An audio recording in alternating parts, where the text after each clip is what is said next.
now, preview time. So let's take a look at what's coming your way.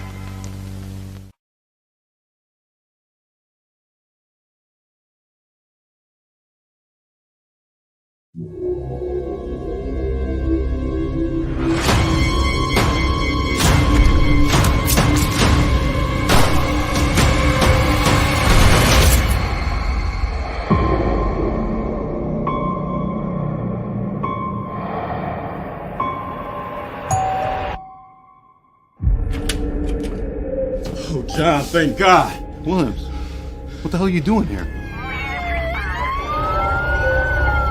Myers. Is he dead?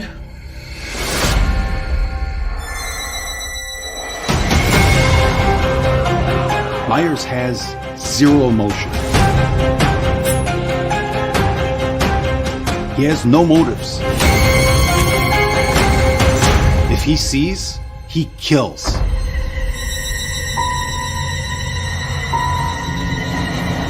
Tell the town to lock their doors. No one in, no one out.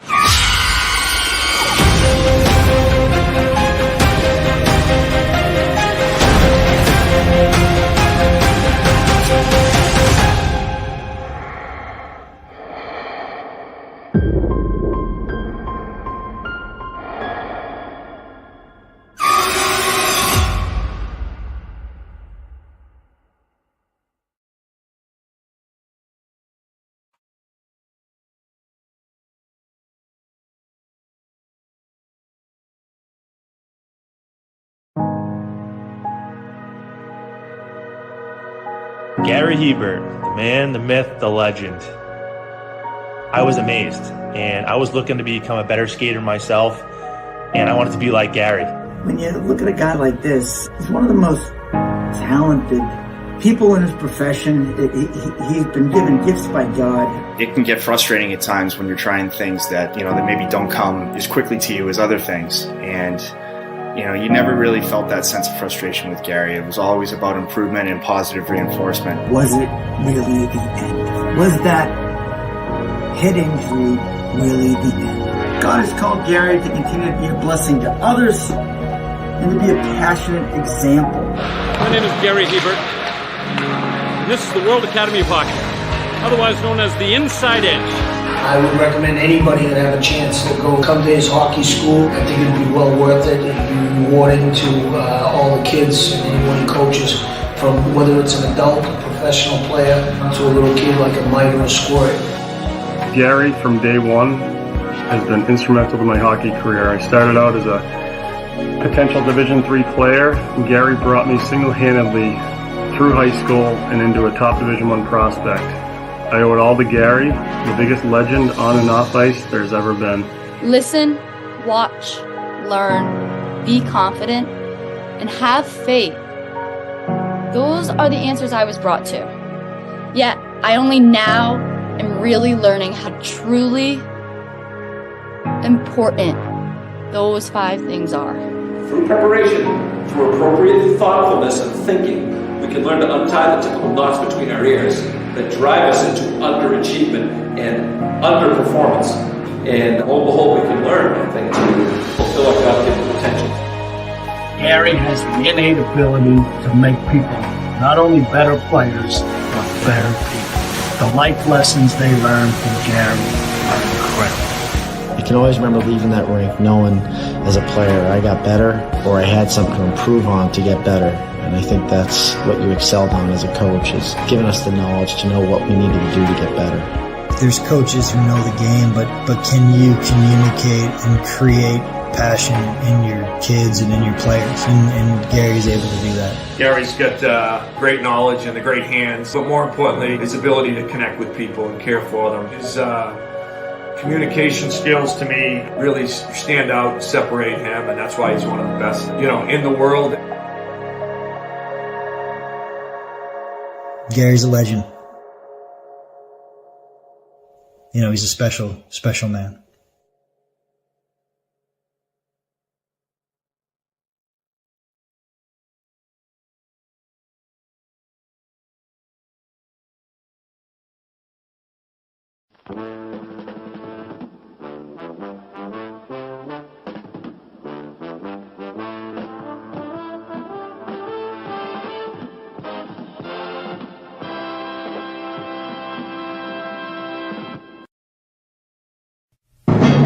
the Jeff Meacham Network's Multiverse of Media.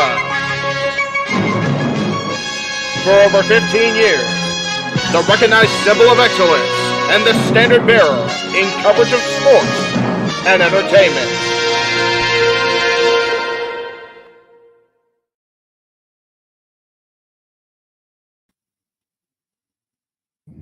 Well there.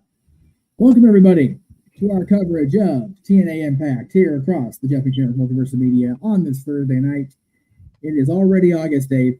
It's already been the 1 week of August. Jesus Christ, this year's just flying by, Mr. Williams. I'm looking the other way because I'm usually used to you being able to. Yeah, there we go. Hi. Yeah, we are officially 2 weeks away from my birthday. Crazy. That ish is bananas. BANANAS. Yeah. It's wild to me that your kid is already back in school. Mine's starting that again on Monday. It's our poor niece has been in school for like a month already. Well, that's just because her school district is batshit. Well, no. The reason is because all the way up until Christmas break, she don't got to go to school on Friday. I understand that. So they make up for it by starting her almost a month early because the days that she misses by no school on Friday. I understand that part of the logic, and I'm doing logic like this on purpose. Yes. But when you starting kids back in school and they can't even play on the playground safely without burning them tootsies, that's a problem. Right? Damn. And on top of that, last year it cost me taking them to the Magic Kingdom because they were in school on the 17th of July. Yeah, I've said it before. I'll say it again. Once I was a young whippersnapper, we started school the day after Labor Day in September, the Tuesday. Yes. And we got out the week leading up to Father's Day. Yes. That was our school year. Yes. Now they start school before my birthday. My dad and I always used to have like a vacation.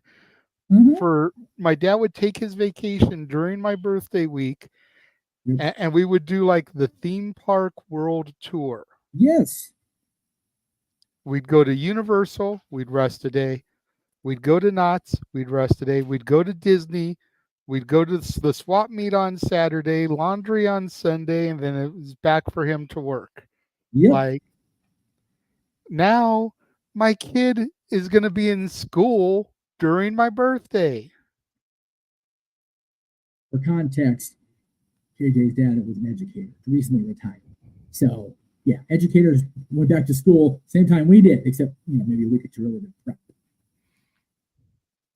But even still, yeah, it is August 8th, and the majority of the children is going to be back in school by the next time we cover Impact. Bullshit. Anyway, now we've had our philosophical discussion for the day. Let's get to some professional wrestling talk. For those of you that are wondering, our play-by-play man extraordinaire is on his way. Yes. Running a little late, getting home from work. That's okay. It's all good. We've got the man whose name is ceremoniously on the marquee here to help me out just a smidge until we get here. Hence why we started on time today, people. Yeah, because as good as I can be, I don't feel like I'm good enough to hype a show by myself. Recapping shows like I used to do on For the Love of Wrestling, that's one thing. But giving a show its proper hype, you need a couple of people to like be going back and forth because he may be excited about something I could care less about, and I could be excited about something he could care less about, and then we can kind of hype each other up. Yes, exactly. And there is quite a bit to be excited about or pass the baton to be excited about to somebody else because they have once again stacked this Thursday night offering over on TNA Plus or Access TV. If you're already watching, that's great. Just don't spoil it for the rest of us, you promise.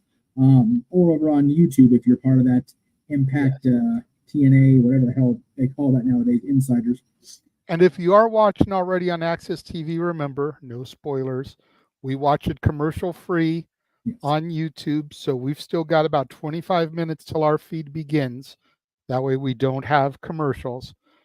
But yeah, hopefully we'll finally hear from the walking weapon, Josh Alexander, about what provoked him to do what he did to Joe Hendry. Why do you do the things you do, Joshua? Why?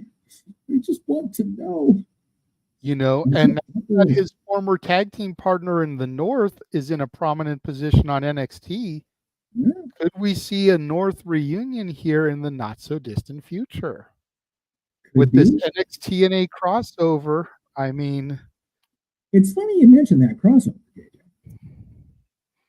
One of the matches announced at the bottom of the hour. I haven't said his name, so nobody freak out just yet. But that man will be facing NXT's own Wolfgang of Gallus. Yeah. And it's funny because we posted about this in our group chat, and one of our color commentators par excellence, the He-Man James Hebert, who, by the way, for everyone asking, has told us, I'll believe it when I see it, but he has told us that part 1 of the documentary is coming this weekend. Shall see. Yes. But when he saw this image, he was like, it should be Joe Hendry versus Joe Coffey. And we were like, James, come here. You're killing the gimmick because come here. I know, but you said his name. He's got to do the thing. Like he fought Joe Coffey on NXT on Tuesday. Literally last night. Yeah. He already did that. Yeah. Like, that goes to show that I don't watch. Yeah, maybe you should. Maybe you should. Stuff. Yeah, and I pointed out, because it is Wolfgang, it's a perfect tie-in to where TNA used to tape on Raw was Thursday. It's a Universal project. I believe too. Gallus' Revenge. Wolfgang's Revenge in that case. So yes, we will see Wolfgang versus Joe Hendry from Wolfgang from NXT versus Joe Hendry tonight on Impact, or TNA Impact, I should say. We will and also, lots of history between these two going back to their time in Scotland as well. So yes. Should be a really good match. I've seen some of the songs that Joe has done for Wolfgang back in their old Fed. Yes. Yeah. This whole Joe Hendry creating songs thing is not a new thing, kids. Let's just be clear on that. So yeah, it's old and established, yet it feels fresh again because of the exposure from NXT. So that's pretty cool. Also on tonight's show, Jonathan Gresham, former Ring of Honor World Champion, former Ring of Honor Pure Champion, taking on Kushida. Again, going back to Universal Studios and where I was and why I was there, complete with hat. Damn it, Kushida. I should have brought that hat for that match. Next week, if Kushida's on the show next week, I'll have it. Kushida and Gresham. Loving that Gresham is back on Impact Television, back on TNA TV. It's cool to see him back doing his thing. Definitely curious what he and Kushida are going to do in the next. Yeah, this should be good. There's been a nice little build for him and Kushida. I kind of hoped that they finally would get their match at a pay-per-view event.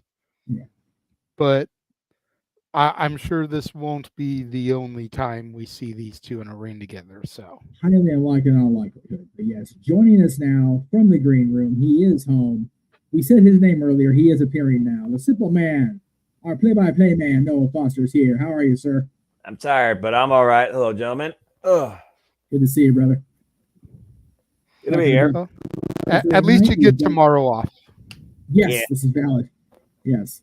So we have jumped into talking about the show. Of course, it's going to start for us at the top of the hour, or the bottom of the hour, rather. Hopefully, we will hear from the walkie weapon, Josh Alexander, tonight. Of course, when he came out last time, he didn't say a whole lot and just kept it right on walking back. For that, we will also see the man who, when you say his name, he appears. So there he is, Joe Hendry, taking on Wolfgang from NXT. And you know better than anybody know the history with these two guys. I mean, of course. I mean, when you think about Wolfgang, of course, straight out of Scotland, and of course, working out of the pub, part of the inaugural NXT UK tournament, formerly involved also in ICW, while Joe Hendry, of course, involved all across ICW, WCPW, Defiant Wrestling, Ring of Honor, And of course, we really saw things escalate this past Tuesday in NXT when Wolfgang and Mark Coffey were not only wiped down at the very beginning of the match, but also ejected thanks to some shenanigans by Mr. Motivation, the local hero himself. So clearly Wolfgang's looking for revenge on behalf of the Gallus Fum. So I'm expecting this to be a very heated contest. And according to what I read from my ECW crew, this is the main event of tonight's show. I was going to say, for what it's worth, this is the splash image that is on the TNA YouTube page for this show. So, yep. There you go. Looking forward to that being the main event. We'll talk more about that as we go on. We'll also see if I can get the freaking thing to click. There we go. Kushida, the Time Lord himself, taking on Jonathan Gresham, again, former Ring of Honor World Champion, Pure Champion, longtime crossover performer for TNA and Ring of Honor. But as JJ mentioned, this has been building for quite a while. We thought maybe a pay-per-view match between the two was impending, but they are going live tonight. 1-1. I mean, again, ever since Kushida's been trying to find the antidote to Jonathan Gresham's black ink, Jonathan Gresham's been doing everything possible to make sure that Kushida has to succeed. At one point, we thought Kushida was experimenting with said culprit of sickness back when he channeled Japanese Legend during his countdown match against Rich Swann at Slammiversary. So I'm very curious to see what sort of Kushida we get tonight, since that's the only time we've seen that. That might very well be what Kushida needs to channel to beat Jonathan Gresham instead of once again being infected by him. So whether or not he gives us an antidote or he gives Jonathan Gresham a taste of his own medicine, I'm expecting definitely a heated contest here.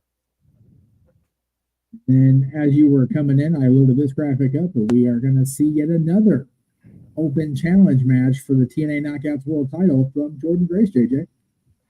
Yeah, I mean, again, a lot of her open challenges have been NXT personnel that have crossed through.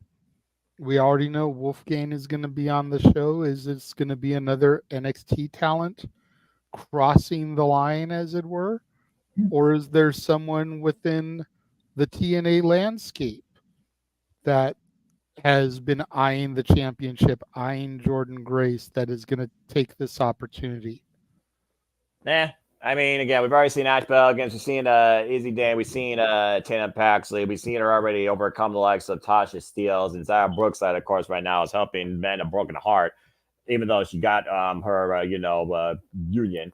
The thing of the matter is, I look at right now the most unorthodox, unpredictable, currently with no direction, knockout on the TNA roster, keeping it in the family.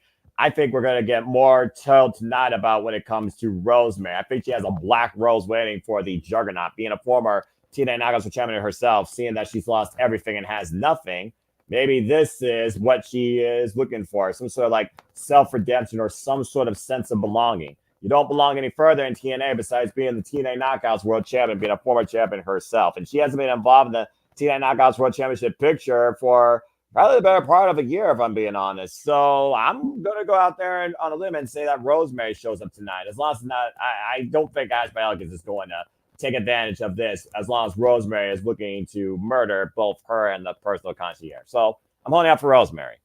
Well, Ash by Elegance definitely wasn't on my radar, but when I see these open challenges and I think of the TNA family, I always wonder when Giselle Shaw is going to take her shot. Yeah. Because we kind of thought that with the Gail Kim repackage, this was going to be Giselle Shaw's year, and she hasn't made the most of it yet. You mentioned the broken heart. Noah, there is probably no bigger a broken heart than happens when a wedding goes to pieces. The fallout tonight from the wedding of PCO and Steph DeLander, as that summon a gun Matt Cardona just came in there and messed up the juju. This is Noah's favorite segment from last week, the main event. Yeah. You're trying to get me to talk about weddings and love when I'm not talking about a wrestling match and wrestling. What the fuck's wrong with you two? That being said, I'll go ahead and try that. Card, brother. What do you want from me? Well, I mean, if nothing else, I think this all stems to the fact that Matt Cardona is a former Digimania champion and he wants that title back. Now that PCO holds it, maybe he thinks he used Steph DeLander as an advantage. Again, formerly, Steph DeLander was the deathmatch queen to the deathmatch king. It was Matt Cardona that discovered Steph DeLander down under in Australia and brought her along for the ride during the independency, where they both ran roughshod. Now Matt Cardona is back from injury, and after falling out against EC3 for the NWA World Championship, he's back here in TNA, no doubt in my mind, looking for the Digital Media Championship. What I find funny is I think the next week's show already pre-taped. He got her to get at GCW. Well, being the manager, I mean, it doesn't mean that he's going to get off scot-free either, considering Well, no, certainly not. PCO will find a way to get his, I'm sure. And of course, we have 2 more qualifiers for the Ultimate X coming up at Emergence, which will be in just a couple weeks. God, the end of the month is going to be a hell of a run. We've got 4 watch-alongs in 3 days. It's going to be absolutely bad shit when we get there. But the first qualifier features the X Division champion himself, as Speedball Mike Bailey takes on both Trent Seven and Jake. Hey, it's on the tip of your tongue, Jeff. It's on the tip of your tongue. No, help me out. Oh yeah, that's right. They're taking on Trent Seven and Jake. Something. I might forget something, of course. and again, this isn't necessarily for the championship, but it is intriguing that Santino Marella is making Speedball Bailey qualify for the match himself as champion. Well, Speedball also encouraged this because he wants to be a fine champion. If he wants to prove his value towards the X Division Championship, he might as well make sure that he's worthy to be part of the picture. Where case in point, if Speedball Mike Bailey fails this qualifier, we're guaranteed a brand new X Division champion at Ultimate X. No question about that. JJ, what say you about this wrinkle in the fabric, if you will? We have the champion having to qualify to defend his own title. I mean, we often say around here that sometimes predictability isn't a bad thing. But I feel like in this case it is a bad thing, because why would you have Speedball job out? He just got the title. So this almost sets it up where Speedball's going to win this match, which sucks because Jake Something, while the jury's still kind of out for me when it comes to him, he's impressive in X Division matches. He's very much in the vein of Samoa Joe. Yes. That big guy that you don't expect to be able to pull this shit, he can keep up with the X Division guys. So to see him in the confines of an Ultimate X would be, pun intended, something.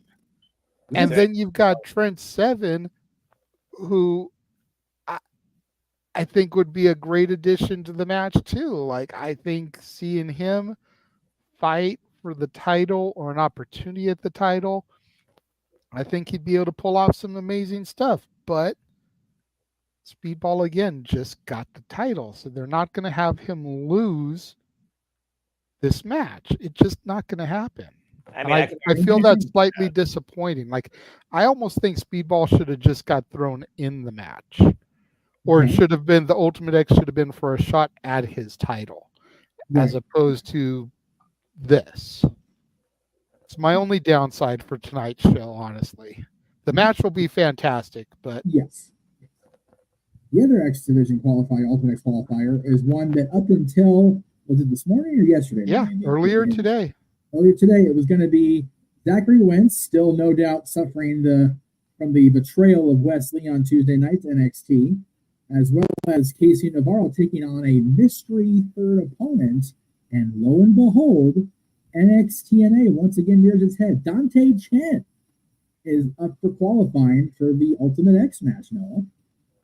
It's a unique circumstance where, again, we're seeing more of the NXT-TNA bleed over. Not much is known about Dante Chen on the Western side of things, besides the fact he's the first Singapore-signed WWE superstar and previously challenging up a page for the NXT Championship. But in his native region in Southeast Asia, he was a champion as Trexis for his home promotion. So he's definitely experienced, and he's definitely given his worth to the business, 11 years worth. He's an all-rounder with a much martial arts background. So honestly, him for Speedball Mike Bailey might just be a unique exhibition at one point. We had an X Division title challenge. Case Navarro, no stranger to the scene as well, not just X Division, but TNA, also an all-rounder, also a freelancer. Previously has been involved in and out around here in TNA, in Wrestling Revolver, and also in House of Glory. But it's going to be interesting to see how Zachary Wentz is in this match mentally, where I do think it more so is going to go to Zachary Wentz, considering he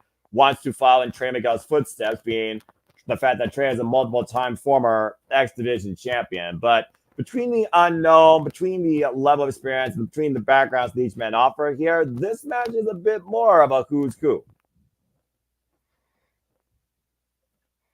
You know, considering the trigger that they pulled this past Tuesday, I'm almost surprised it wasn't Wesley in this match.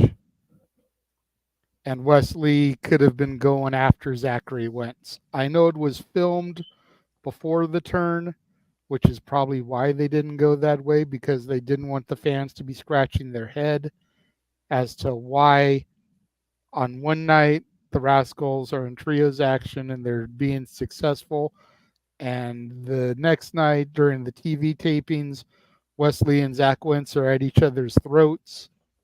They didn't want the confusion there.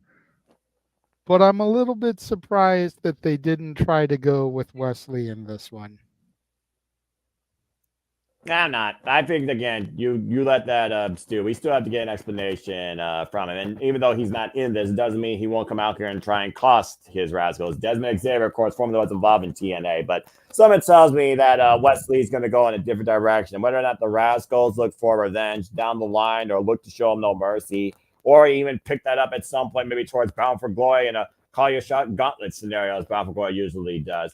That remains to be determined. So this don't surprise me at all. What does surprise me is the fact that we got somebody outside TNA, somebody from NXT and TNA itself in an X Division Ultimate X qualifier here. You got literally 3 representations of 3 men that know all sorts of dynamics when it comes to showing they have no limits to their capabilities in the ring. So this triple threat qualifier for Ultimate X definitely has my eye tonight. I'm not surprised that there's NXT representation in it. I'm just surprised it's Dante Chen. Now, that does surprise me. I was like, who? And then I was reading up on it. Oh, okay, that guy. Yes, Jeff. I was just, I was agreeing with JJ, but again, it's probably taped before the Wesley thing, so we'll see how that plays out. And who knows, we may see some more NXT crossovers in this as we on the road to emergence. I'm looking forward to whatever plays out here in the next few weeks. Oh, yeah. I mean, again, I'm looking forward to everything. I'm just, like I said, I'm just burnt out as hell right now between the work day from hell I had and the fact you guys have come and call literally every damn company so far this week. I'm glad I'm not calling SmackDown. Give Walter and JJ that glory. Give me a break.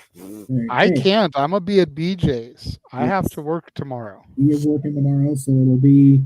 it'll probably be Walter and James. Oh, okay, cool.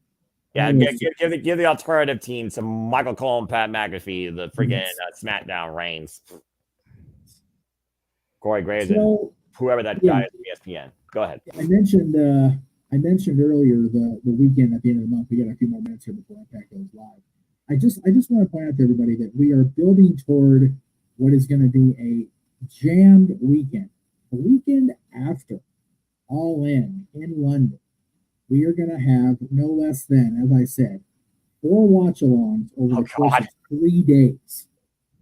Capital Collision on the same day, Mike, right around the same time. I think I have to check on the Capital Collision thing to make sure that time is accurate, but I'm pretty sure they are going live on. Sir? Yes, sir? Sir? What?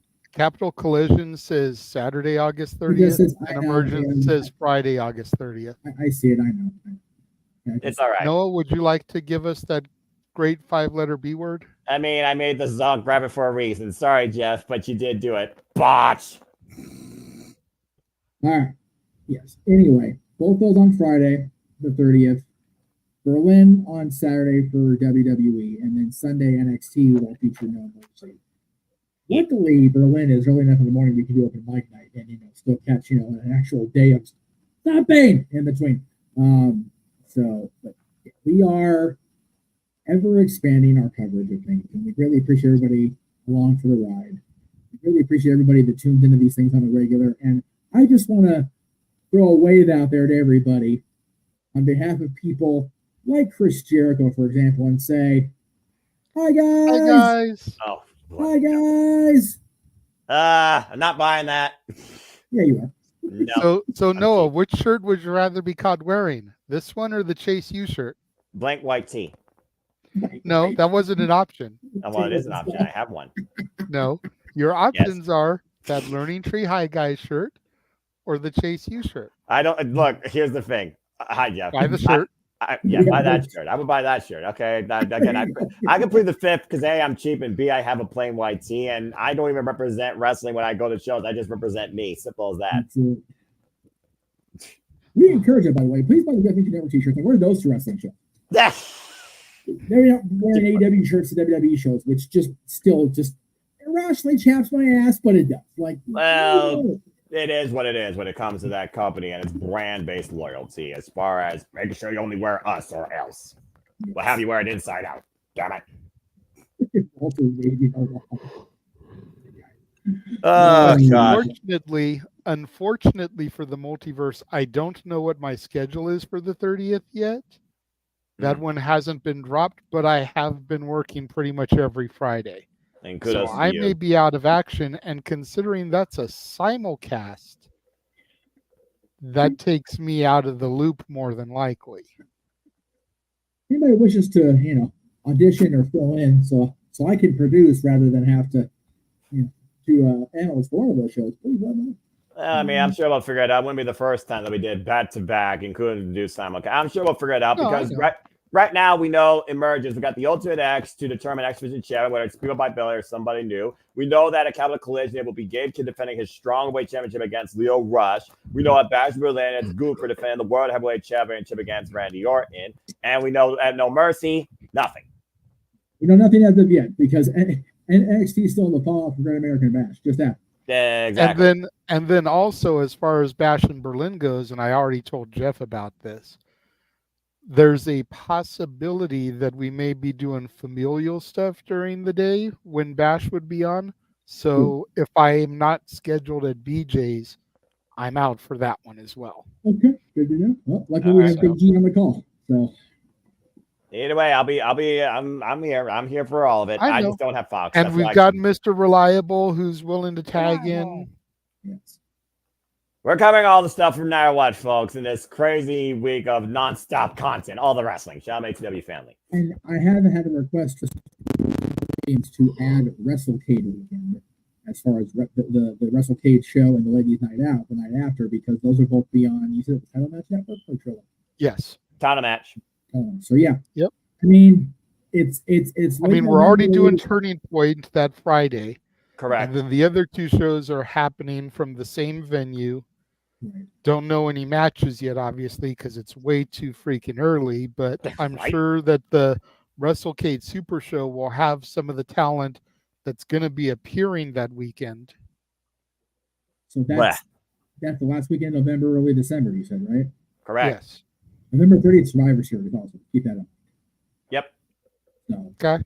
That's that'll be a double coverage if we do, but I'm not opposed to it. Just making the aware.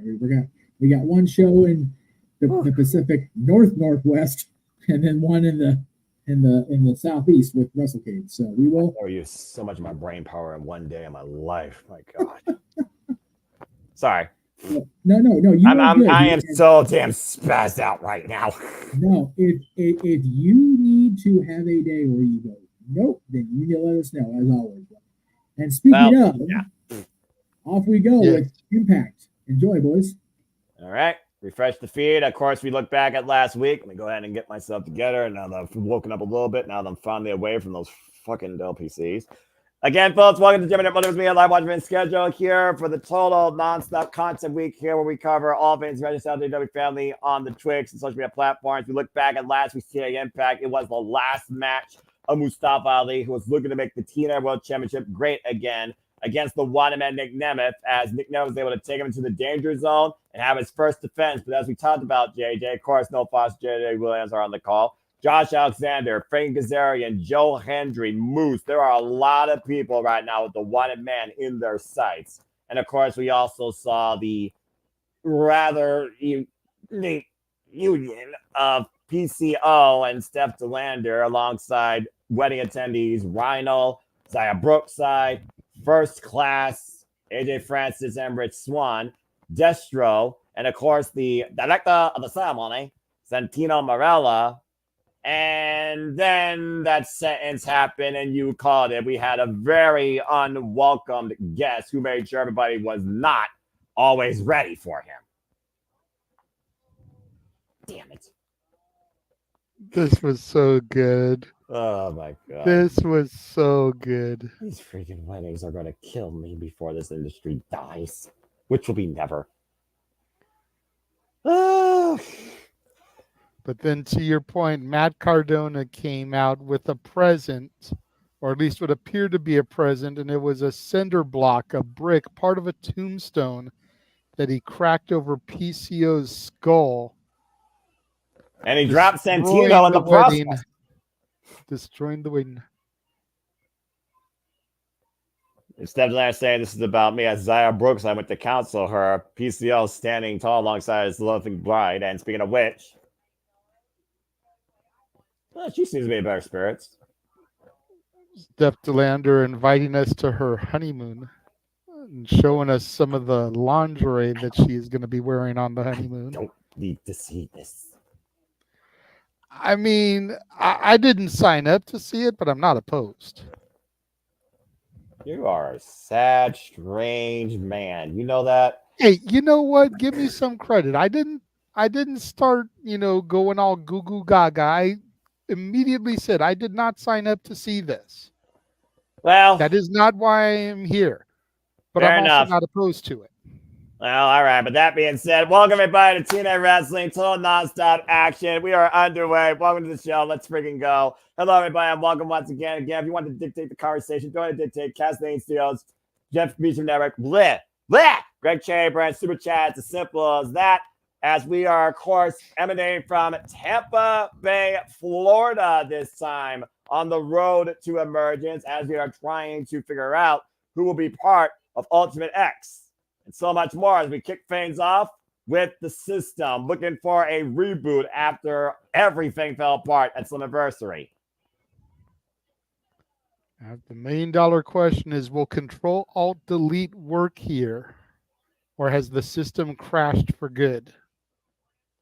Now, of course, at the face of the franchise moves the former TNA World Champion, former TNA World Tag Team Champions, Brian Myers Eddie Edwards, JDC, who's been looking to prove he's worthy of being part of the system. And, of course, the only participant in the system with gold, Alicia Edwards, still one half of the TNA Knockouts World Tag Team Champions. But we also know Mike Santana put the hit out on Moose. You got to wonder if that's on Moose's mind at all.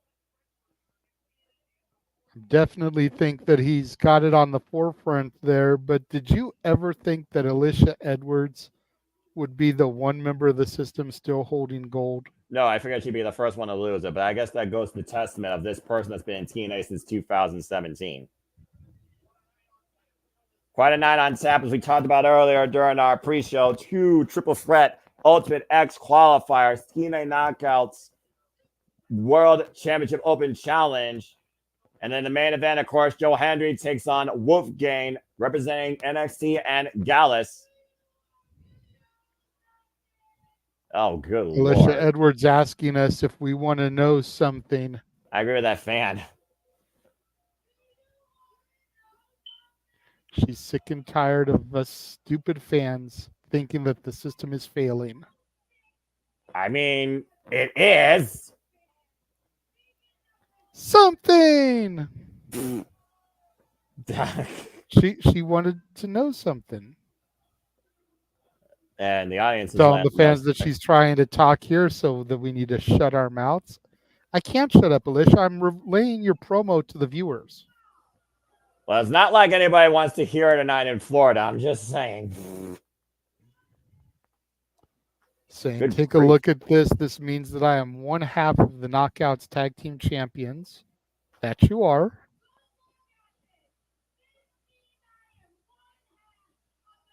And we're looking at the most dominant faction in professional wrestling. I think Roman Reigns might have something to say about that. The jury's out on that. The jury's out on that, especially in TNA wrestling history alone. Main Event Mafia.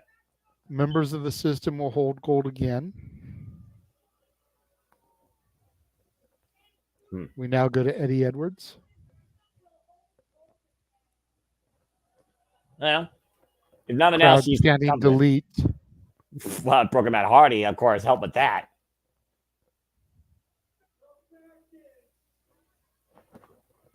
Eddie says that the fact is that him and Brian losing the tag title, Moose losing the world title, it was nothing more than a fluke. Right. Well, I mean, to be fair, they haven't received their rematches yet.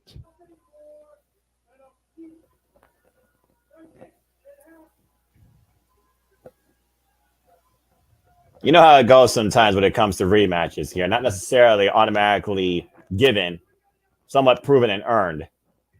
You saw what the ABC did to get back those titles, and they more than so earned them back. Eddie says they will do anything, and he means anything to get those titles back. Brian Myers saying nothing has changed. Except that you're about gold. Nothing has changed at all.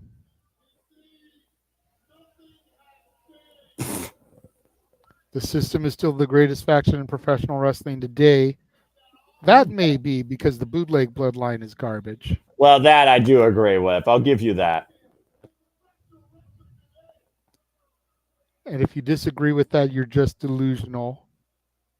I mean, Jacob Fatu versus most of these guys would probably destroy them. But the rest of the bootleg bloodline, I'm not so sure. Well, considering GLD were previously here and they lost to the Good Brothers, I think you're on point again.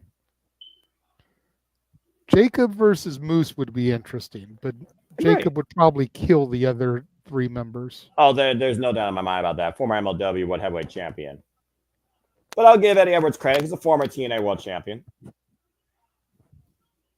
JDC telling the fans to shut up before passing the mic to Moose. Shut up, town? Let's see what Debo has to say. Damn. Nick This is not wearing a body vest. You might be the TNA World Champion at this moment. But one thing you'll never be is the face of the franchise. At least speaking, you have the gold. You are that. When the time is right, I will come and get what is rightfully mine. The TNA Championship. But before I get to you, I need to address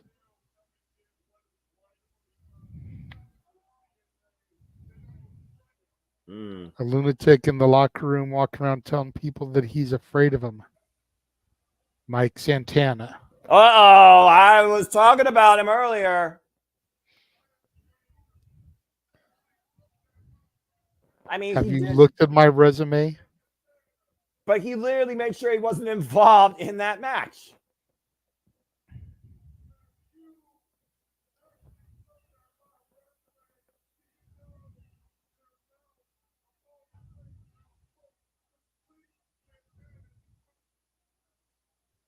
Santana, you call yourself the dog, right? I like that sign. Wanted. First degree tearing of fan signs. Jaws of Joe Hendry. Dodging Obafemi. How about next week I take that dog out back and give him the old Yeller treatment? Damn.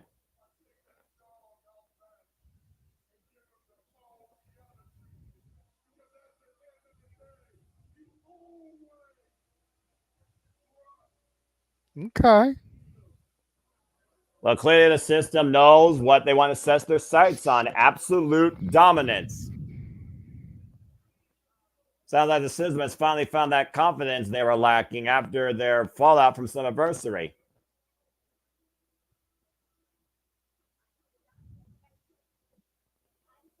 As we go backstage. Look, Jonathan Gresham, he's normal. Let me know when Jonathan starts to speak. I'm a little bit ahead of you. Okay. What's been going on? He speaks.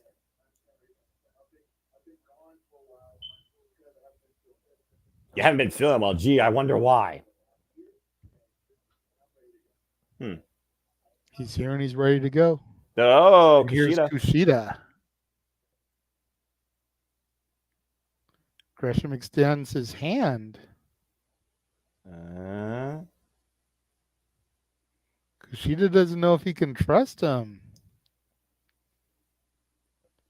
Let me just say we need to pool our money and get Jeff that Kushida time splitter shirt to go with his Back to the Future motif. Still coming out, of course, as we prepare for emergence. Up next, People Might Billy risks the very X Division Championship. Triple threat qualifier with Jake Something and Trent Seven next there on TNA. But also, as we talk about here, we cover all the wrestling, total nonstop action. Fasten your seatbelts, get in the fast lane. We are heading forward to Bound for Glory, October 26th. And something tells me, that car in the background tells me where we're going to be. Because TNA's biggest night of the year is just a couple months away as we go backstage to back down a full update. Go ahead, Jeff. You were about to say something. I just wanted to ask, did Kushida start using the actual Back to the Future style font before we did? I believe so. Yeah. And say, they came by one of our shirts. Yeah.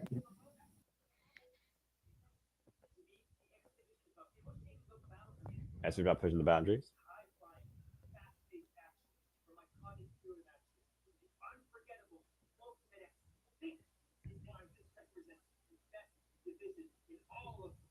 Damn right.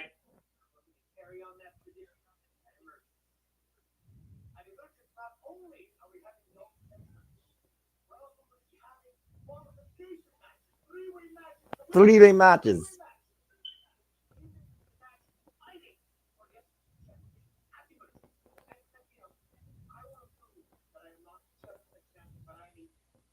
Speedball wants to prove he's not just a champion.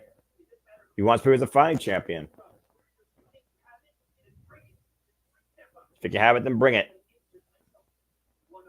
And he wants to insert himself in one of those qualifying matches. If he doesn't win, then he does deserve to hold the X Division Championship. Brave man, Speedball. Brave man.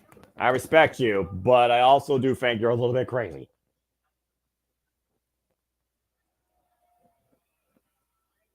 I admire the, the confidence and also the admiration that Speedball Mike Billy wants to bring forward towards the X Division Championship. But why would a champion literally put themselves at risk of losing the title in the very match that defines the championship that you had the chance to already be involved in as a champion itself? That's a very good question. I mean, and a match where you can easily get injured. I mean, let's not forget how high that championship is going to be perched. The way you have to climb those cables to get to the title. And Speedball doesn't wear shoes. But Speedball My Belly, though, is also no stranger to Ultimate X. He literally came into TNA in an Ultimate X match. He also won his very first X Division Championship in Ultimate X. But also someone else no stranger to Ultimate X is this anomaly that, simply put, is something! Damn it. Jake Summit, of course, came back to TNA last year at Summerversary at Ultimate X and is a previous challenger against Josh Alexander for the X Division Championship. This guy is the definition of a division that is defined truly by no limits, no matter what build you are or what you're capable of in that ring. And Jake Something brings both power and agility. Of course, the only way to win this qualifying match will be a pinfall or submission inside the ring. Of course, there's no disqualifications. We'll be covering emergence here Friday, August 30th, folks. And the Multiverse of Media will be emanating from Louisville, Kentucky.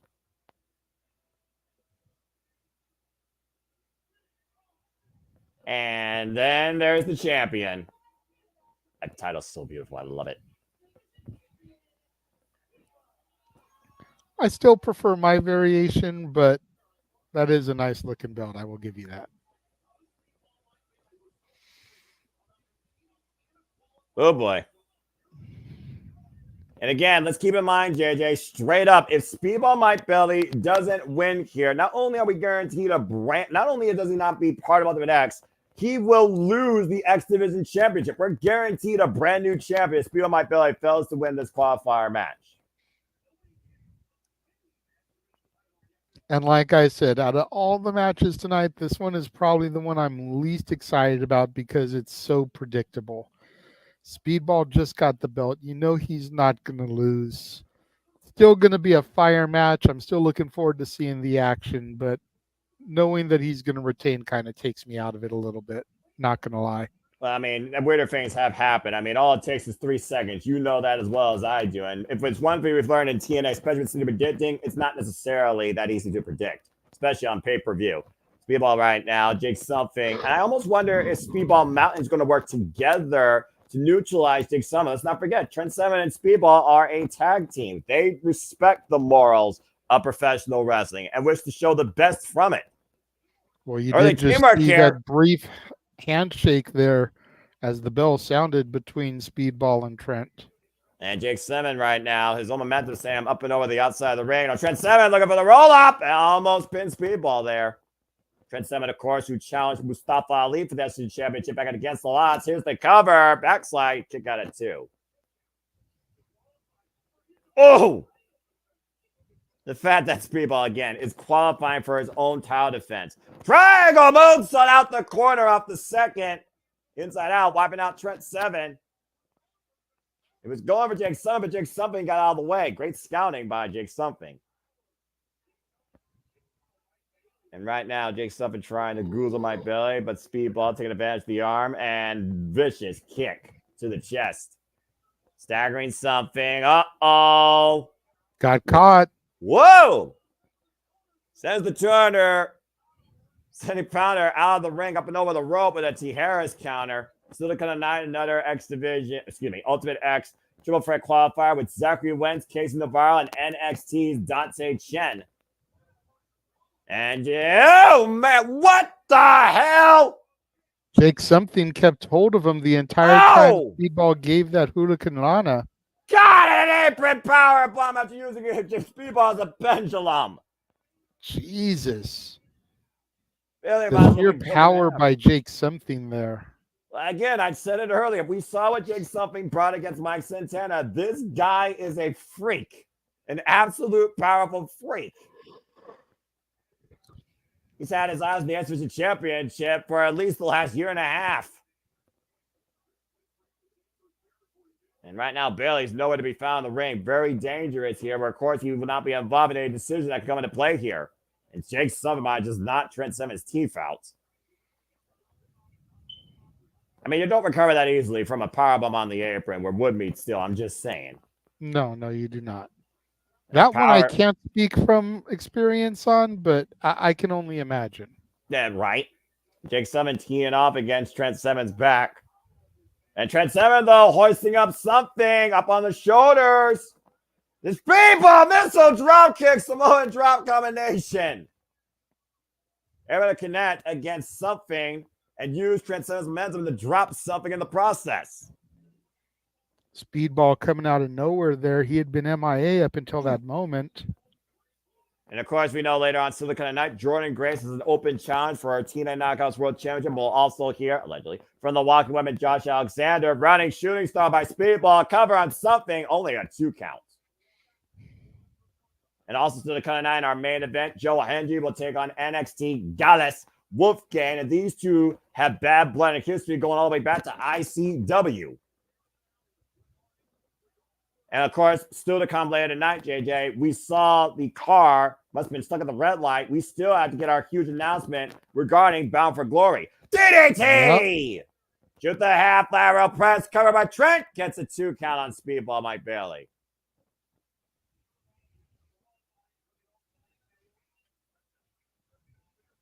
And Speedball right now, literally eye to eye with his tag team partner. Imagine again, Trent Seven was the one to literally take the SWC Championship, quote unquote, from Speedball. Again, title's not on the line here, but Speedball holding it! Definitely is. And Something just literally running through Speedball Mountain, breaks the banner, takes both men down with a clothesline. There is no stopping that runaway train. No, not at all. Again, how many times has Jake Something had a moment and came so close to something and ended up with nothing? Poison Rana! by Bailey Jesus. to something. And Bailey right now helping Trent Seven this time, though, looking to bring him in. Oh, my God! Scooped and slammed the cover, and something dives in to break it up. What a counter by Trent Seven. Take a look at this, JJ. Great high power, high risk offense there by Trent Seven. Really could have had it if it hadn't been for Jake something. Turn him inside out with that avalanche power slam, almost a sidewalk slam of sorts. And again, Speed on my belly. I admire the merit of this choice, but this is a hell of a field to beat. And I almost wonder if Speedball is going to be in any way, shape, or form after tonight to literally, if he survives this, be able to survive Ultimate X. I mean, I know that we got time still before it merges, but again, taking a lot of power of the champion here. Oh, man. The strength of him. Boom! Bop and bang. 7-star lariat. Jake something does not go down. Oh, blocks the second time. And another 7-star lariat attempt. Meanwhile, Speedball on the back of something looking for the sleeper hold. And what the hell is about to happen here? Oh, my God! Again, the power of something. Being able to powerbomb Trent Seven. Trent Seven's legs kicking Speedball in the head as he got lifted up for that power bomb. Everybody down. Powerbomb vertebrae combination to your point. This is crazy. And Speedball nowhere again to be found. Into the void goes Trent Seven. Cover by something. Speedball, wait. Speedball, the roll up. Shoulders down. And something kicked out. Oof, razor thin. Super kick didn't affect something. Now rolling in. Cyclone kick catches something on the tempo. Something is down and in the drop zone for Speedball my bellies. Ultimate weapon. Cover. Speedball is going to Ultimate X.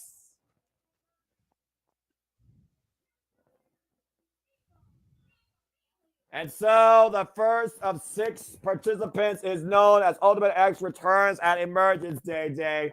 The champion himself, Speedball Mike Bailey.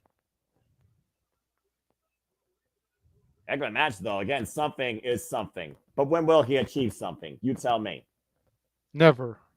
How dare you? As we go back towards Explosion, you were talking about the Shell Show earlier, the quintessential knockout, of course, in singles match against Tasha Steelz, who, of course, took advantage of the Shell Show's work back at Slammiversary and stole the win in that fatal 4-way. It was in singles action, though, so we're looking back at the clues of this match, that Tornado DVT. Tasha Steelz nearly getting the better of the quintessential knockout, but was unable to. And, of course, both these women are jockeying to, of course, challenge for the TNA Knockouts World Championship. Both previous victims of the Juggernaut this year.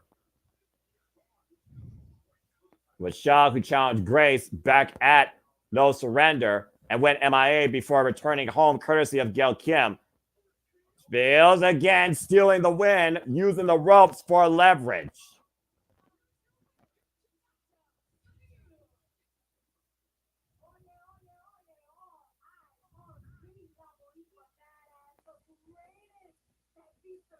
And, of course, she still is the greatest that beat the greatest because, again, she won her first and only TNA Knockouts World Championship against Mickie James. There you go.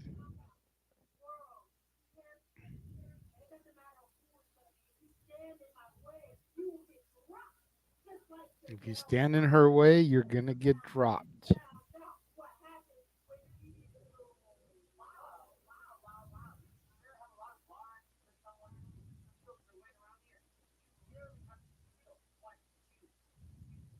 Oh, yeah, she has been stealing.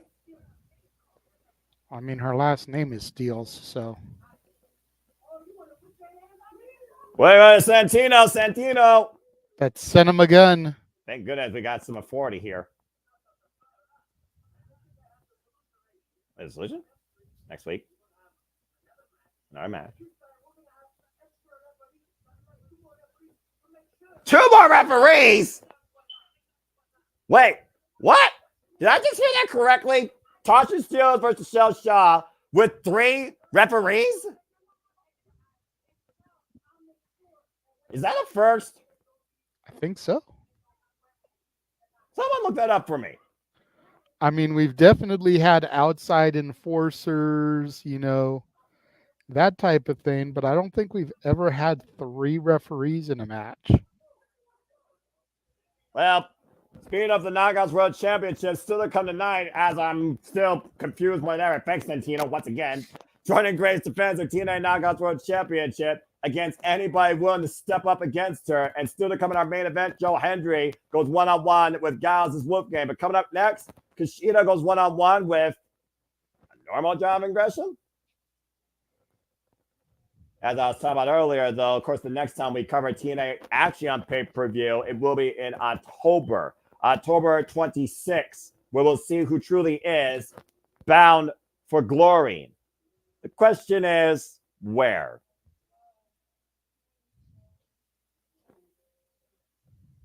Stay tuned. Still not telling us, man. They're going to tease it. They probably won't reveal it until the main event. Yeah, I agree. Or at the very end of the show, like they did with Slammiversary when they went to Nashville, which I saw live back in 2021. Meanwhile, backstage with Santino Marella is Alex Hammerstone.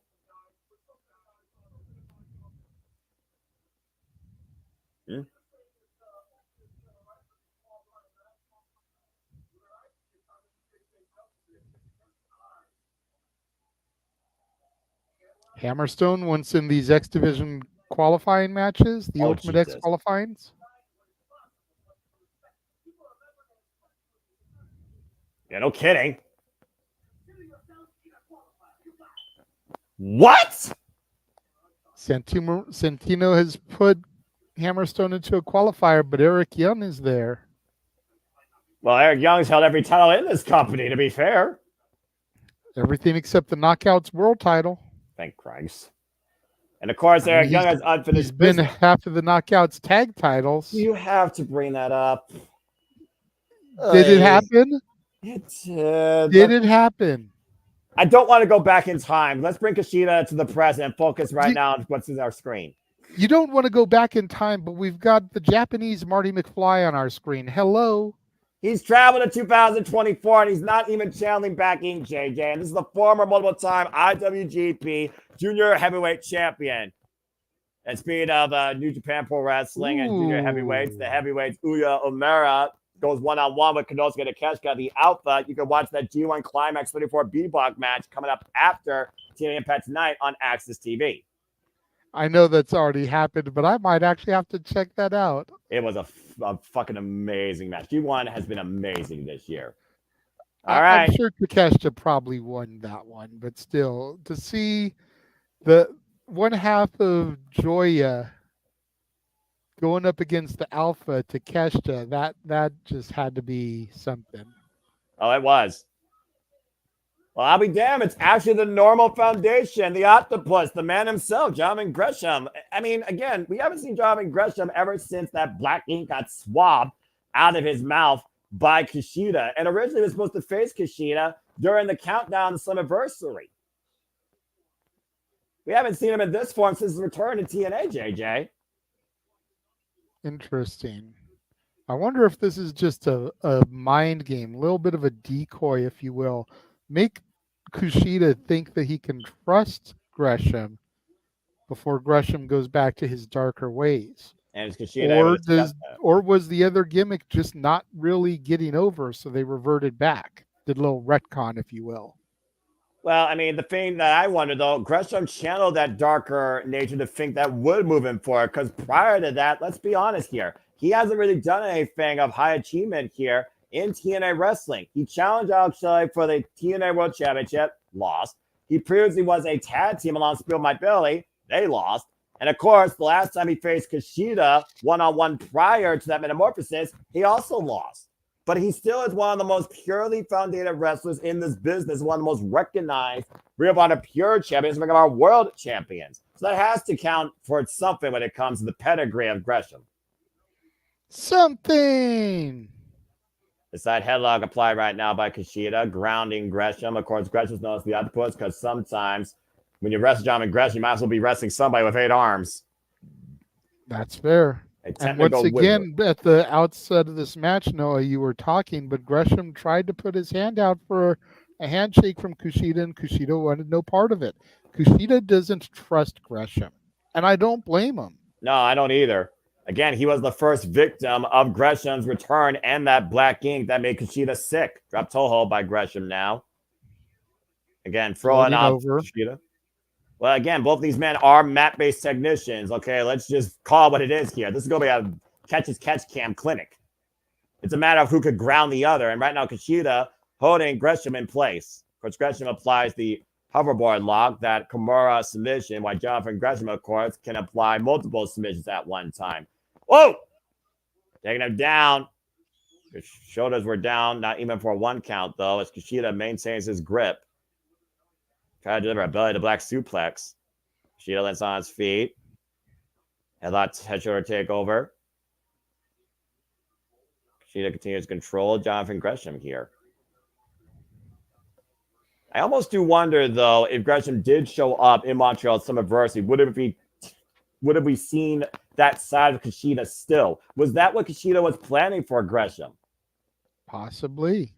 We'll never know, unfortunately.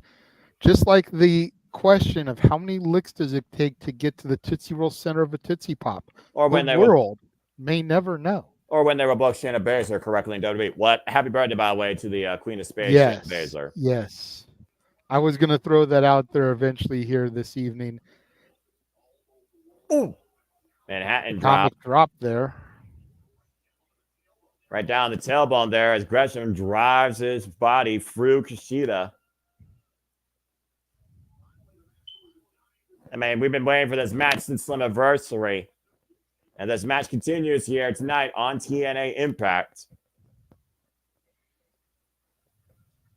And of course, we're on YouTube, so we don't have to say anything about television. No commercials. Bless YouTube. Yeah, God bless commercial-free streams. 90 minutes, literally total nonstop action. Again, Gresham right now. Kushida drops his body, though, and Kushida changing position. Now, Gresham widening his stance, though, looking for leverage. Yes, boss man, I see you popped in. Blessed be the YouTube for the lack of commercials. Trapping the legs of Kushida right now, tying up Kushida here. Kushida's got to make sure he doesn't have those shoulders down, though. Get caught in a pinning situation. Referee page right now checking on the state of Kushida. Whether we get a verbal tap out or a physical tap out. Almost looks like Gresham's trying to apply maybe a Indian deathlock here of sorts. Kushida trying to create separation. We know that Gresham literally can win from any possible hold, any possible angle. He has literally made a foundation of that in his wrestling. Kushida trying to counter the pressure, and now Gresham changing position, now fully vertical. Kushida staying on his right shoulder, though, preventing being counted. Oh, wow, look at this. Wrenching up on that knee with the bridge. Almost a modified figure four leg lock here. And again, back to pushing forward on the knee in the Indian death block hold. Can you imagine the hell that Kushida is through right now, feeling that his right leg is slowly going numb? Yes, I can imagine the pain. I've been in numerous leg submissions during my time, and most of them sucked.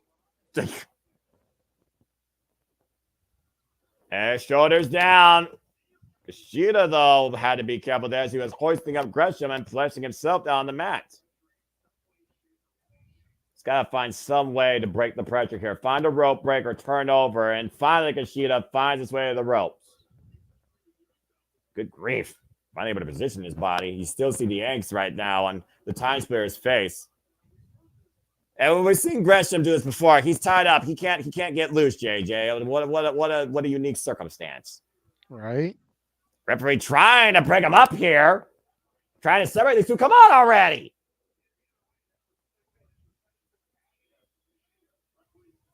Referee's discretion for not disqualifying Gresham there. Whether or not they were legitimately tied up, you tell me. Kushida right now, not very pleased with that. Both Kushida, men though, just obviously shoving each other. Well, we know Kushida is definitely the stronger striker of these two. If that Tatanka punch hits, he might knock out Gresham. Do we, though? I mean, look at the size of Gresham. Like, he's got to have some force behind those shots. Drop kick! Gorgeous standing drop kick by the Octopus. Out of nowhere. An explosive offense here. As right now, people are probably back from break. Ben, if you watch Access TV, I feel sorry for you. As Kushida right now just trying to regather himself, standing on his own 2 feet after all that damage done to the right leg. Gresham up and over out of the corner. Kushida, though, boot captured. Oh, God, what a knife-edge chop. Yeah, I watched Access once for Impact for my reviews. And when they went to commercial in the middle of the match, came back and the match had already ended, I was like, nope, never again. Yeah. And thankfully, ever since then, I have had ways to view it on YouTube, thanks to such a simple man. Well, also for $1 plus tax, you get TNA Impact commercial-free streams, 8:30 p.m. Eastern Standard Time each week. 4 episodes of TNA Impact for literally $1 a month. You can't beat that deal. Nope. Kushida and John Gresham, 2 of the best in-ring technicians you will see here, not only in TNA, but honestly in a wrestling ring. And right now, Gresham hoisting up Kushida. The sheer power of Gresham there. Great strength. No jump, nothing. Couldn't quite get the pinfall, though. Wasn't able to really put his body in proper position as he hooked the far leg. Immediately going back after the already damaged right leg. Maybe a single leg crab turning over Kushida. The Octopus putting on a crab. What the hell is this? A seafood restaurant? We're not even in Seattle. Gresham right now feeling like he has firm control of his opponent while Kushida easily gets to the ropes to break the submission again. You can't say it was tied up this time, JJ. He only had literally a wrist hold on him. Yeah, right. Gresham's feeling it now. You can kind of see it in his face. Hopefully he's not getting too cocky. And of course, still the kind of night that announcement regarding Bound for Glory. We know the when. We don't know the where. And of course, in our main event, Joe Hendry goes one-on-one with Wolfgang of Gallus of NXT. TNA Knockouts Open Challenge for the World Championship by Jordan Grace still to come here tonight. Anybody looking to step up for the Juggernaut's gold? Show what you're made of. Anywhere. Whoa, wow! Gresham what a dragon screw leg whip. Yeah, Gresham was going for the octopus stretch there, and Kushida able to counter with the dragon whip. And yes, Noah, that does fucking suck. I was about to say, I didn't have to say the phrase, did I? Running drop kick to the left arm of Gresham. Of course, these two know each other so damn well, dating back to their matches in Ring of Honor, going all the way back to 2018. Oh, went for the crossbody. Gresham able to duck out, though. Went for the PK to the left arm. Here's Kushida right now, picking up speed. Gets out of the way. Transition from a pinfall upon submission. Now Gresham trying to trap Kushida. Both these men right now just trying to ground each other once again. Kushida going after that arm. I'm looking for the hoverboard lock. Gresham, though, shoulders down, gets the near fall. Oh, man. Parallel kick. Rocked Gresham with that. This back and forth matchup, man. I tell you what, PK to the left arm, pinpoint perfect by Kushida. And now leaping forward, trying to trap the octopus in the hoverboard lock. And Gresham trying to do everything he can to prevent the lockup. Now transitioning to the right arm. We know that Kushida is very ambidextrous when it comes to that submission hold. Keeping Gresham, though, right now on his feet. Keeping his body towards the inside. And the ropes, the shoulder block. Both men right now matching each other for speed and for a technical move. Crossbody, roll through by Kushida. Kushida right now. Bending the arm into the overboard lock. And there's the tap out. Wow. Immediately. Kushida wins. Surprised. Wow. Well, again, you got to consider the damage that Kushida did. It was a focus attack on that arm from that PK to literally the elbow joint. Seeing that being hyperextended, can imagine what Gresham was in during that. It's a hell of a contest though with these two. Very respectful bout. I would like to see I would like to see 2003, 2004 Frankie the Future Kazarian with the Wave of the Future and the Flux Capacitor finishing moves go up against Kushida. I Meanwhile, think that would be hilarious. It'd definitely be a little time capsule. You almost would be doing a time warp there if you did that sort of madness, JJ. As we go backstage now to the ABC, our TNA World Tag Team Champions. Almost like we'd be splitting time. Of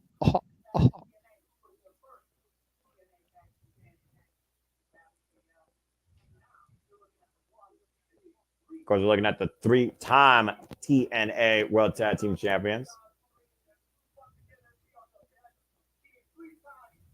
3-time over now in TNA. Of course, beating the system back at Summerversary. Who's next? Who wants to step up? Hey, from 2 great champs to another great champion.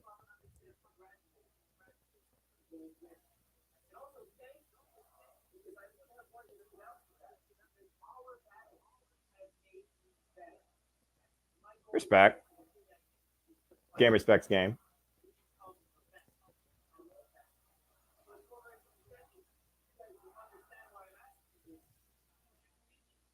Doing honor. Participating in qualifying matches for Ultimate X. What? Ooh. I mean, Ace Austin and Chris Bay are both former X Division champions. Game respects game.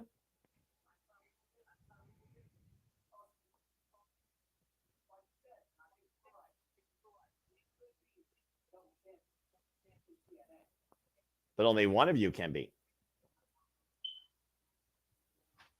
Now imagine them both in the same qualifying match here. But still to come tonight, though, of course, Zachary Wentz goes up against Casey Navarro and NXT Star Trade Champ to see who will head to Ultimate X alongside Speedo Mike Bailey. And of course, we will believe in the guy in our main event tonight, Joe Hendry, going one-on-one Wolfgang. But coming up next, time to find out who's daring enough to step into the juggernaut. Jordan Grizzleman challenge for the TNA Knockouts World Championship.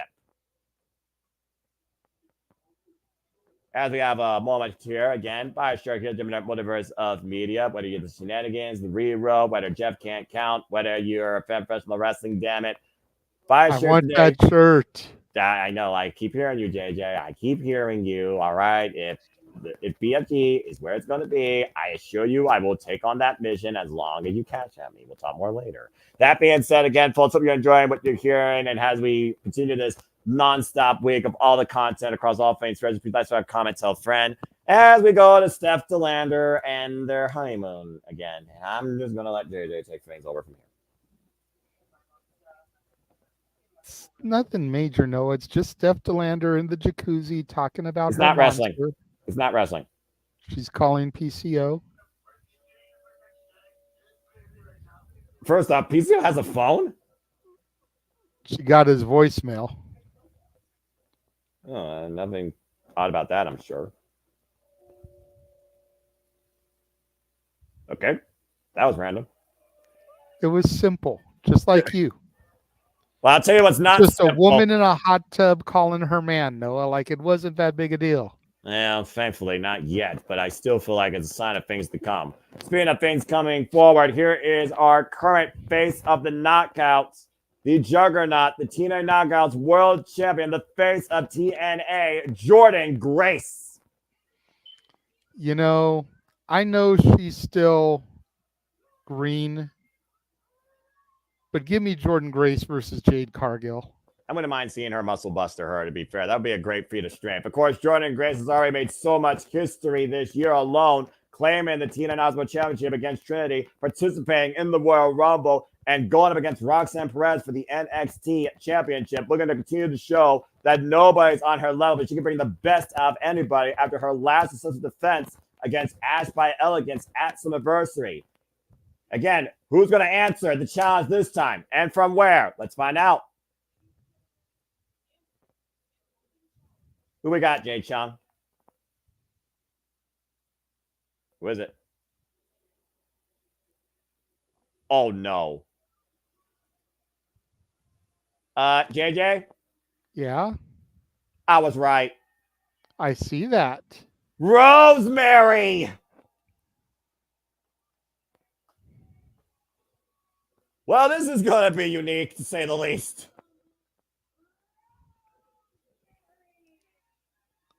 I wouldn't mind seeing Rosemary and Wendy Chu together.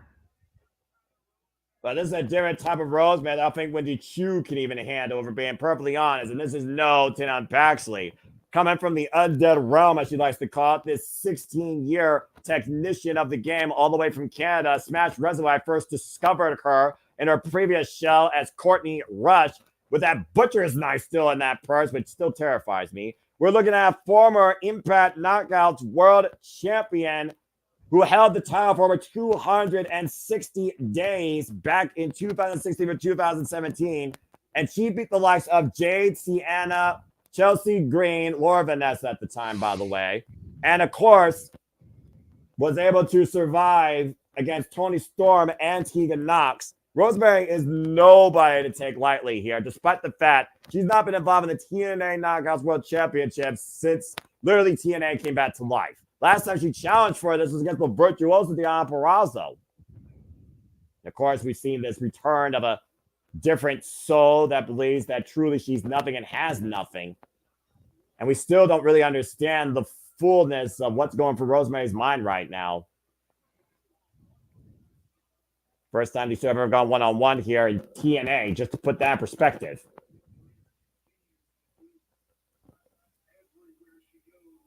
And Jordan Grace looking for the handshake? I don't know if Rosemary is going to take it.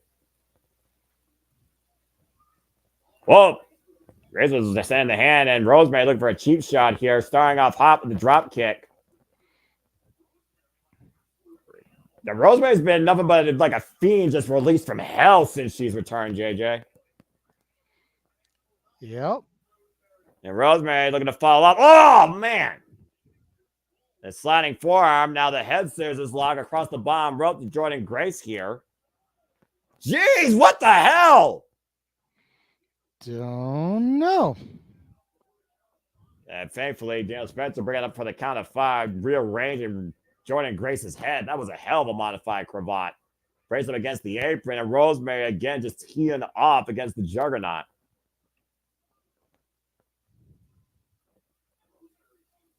Rosemary is a tortured soul, and I don't know if she's happy or if she's still at this point rather hurting internally. Trying to set up there for that soul below, of course. That's the way that she beat and pretty much gave that Black Rose burial to that competitor last week. Jordan Grace did her homework, though. Rosemary get out of the corner. Rosemary falls in. Oh, runs into a boot. Grace right now, once again, trying to use her momentum and speed to her advantage. Rosemary, though, keeping up pace, and Juggernaut taking her down with a shoulder block. Whoa, wow! The power of Jordan Grace continues to impress me every time I see her in the ring. This was the greatest run Jordan Grace has ever been in on her career. And despite the fact she dethroned Taya Valkyrie, the longest reigning TNA Knockouts champion in this company's history. Juggernaut bomb, Vader bomb, cover, 2 count.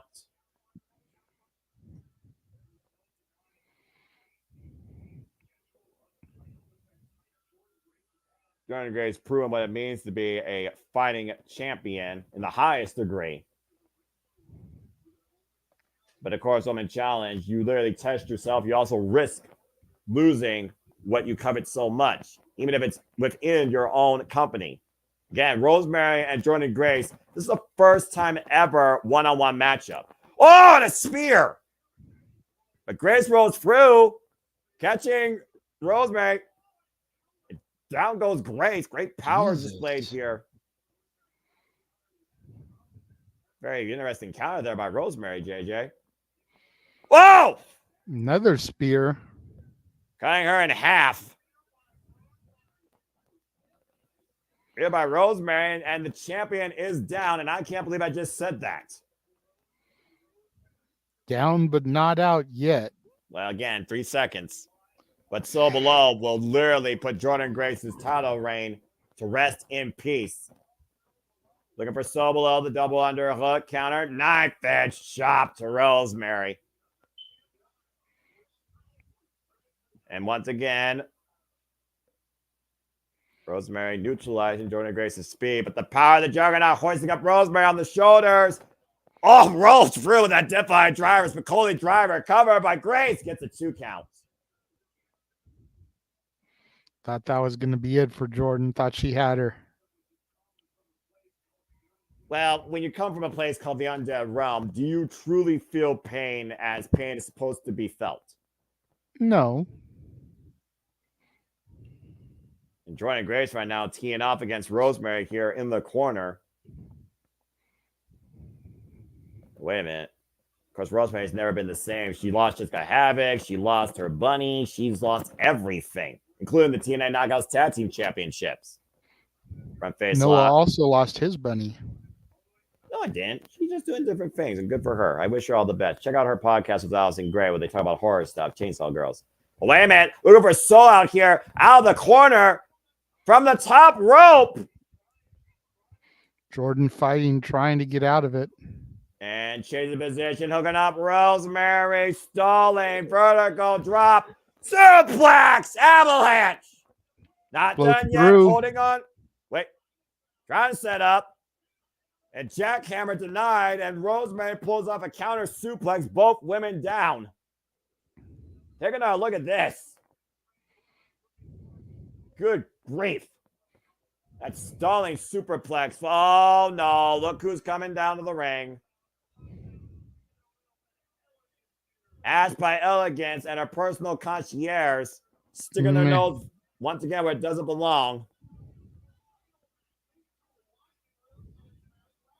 We also did see, though, the personal concierge asked by Elegance watch Rosemary's match last week, and Rosemary's been threatening the concierge's life as of late. Oh, wait a minute. Ash, oh, there's a pink candlestick? And the concierge, oh, wait a minute. The fisherman is distracted here, and Ash gets Tito against Rosemary with that pink candlestick. And the referee never saw it. Oh, and again. And now Ash is literally attacking both Rosemary and Jordan Grace. Turn around, Dave Spencer. And that's it. The match is thrown out. It's no contest. There's the Ash by Elegance. This match has been thrown out.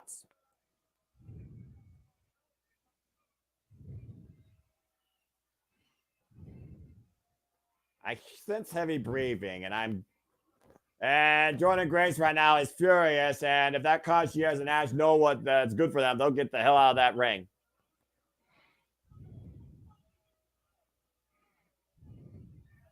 Ash by Elegance once again making a name for herself towards the TNA Knockouts World Championship at the expense of Jordan Grace. Well, that was definitely anything but elegant. Still to come tonight, we may finally hear from the walking weapon, Josh Alexander, regarding his actions at Slammiversary. We finally explained himself. Coming up next in the Impact Zone. And of course, what we've been waiting for, the official announcement for Bound for Glory, that will be October 26th. We will find out very shortly the venue and the city. Man, I'm a little bit upset by that, not gonna lie. All right, let's go ahead and finally get this announcement and get this thing out to JMN Multiverse of Media schedule. The announcement of TNA's biggest show of the year, Bound for Glory. October 26th. Who will call their shot? Who will achieve the journey? Who will seize victory? Welcome to Detroit, Michigan! As TNA brings Bound for Glory from Wayne State University Fieldhouse. Saturday, October 26th, 8 p.m. Eastern Standard Time. I cannot fucking wait for this pay-per-view. And this man's no stranger being the main event of Bound for Glory. Really quick before Josh starts talking, let me just say, JJ asked Aaron on No DQ TV that was airing, actually airing right now, actually probably now. If he does consider dropping his Dynamite watch longs, if he'll go to TNA watch alongs. Bound for Glory is in his backyard. Just throwing that out there. we should definitely find out if he answered that question and kind of needle him from there. Maybe that's just me. That's an interesting thought.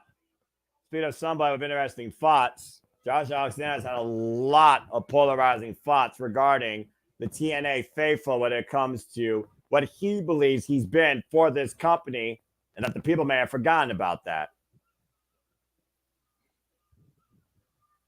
It's like we're finally going to hear from the walking weapon, JJ.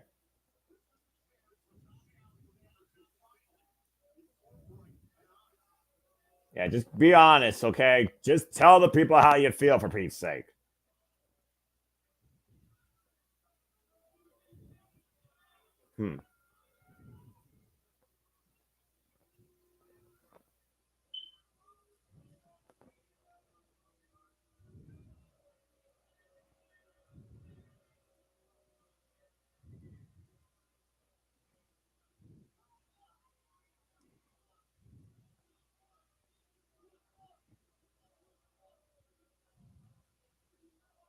People saying you sold out, and I agree.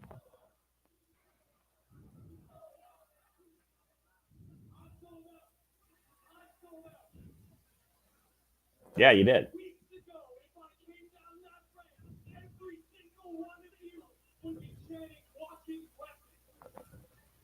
Yeah, you are a man of integrity, and you showed us you are anything but.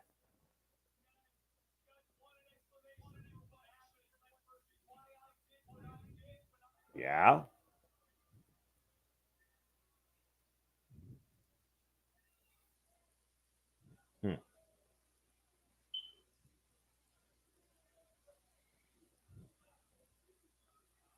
You think he's actually going to give us an explanation here, JJ? Doubt it. Yeah, I doubt it too. In his mind, he feels that the fans don't deserve an explanation.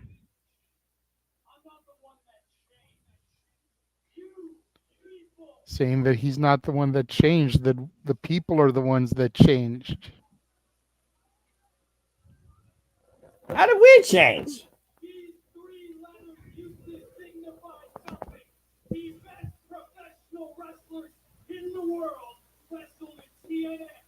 I think they still do, honestly.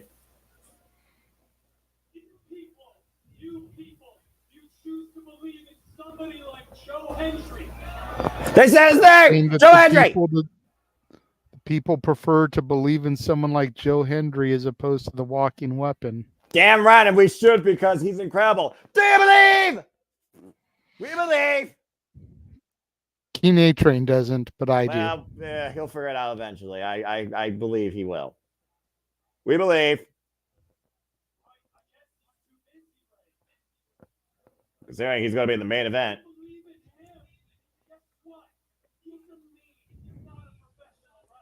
How dare you? Saying Joe Hendry is a meme, not a professional wrestler. He can't. Bear in mind, you, JJ, that Joe Hendry is the guy that has 3 pinfall wins over Moose. Can't lace Josh's boots even on his worst day. Boy, delusional.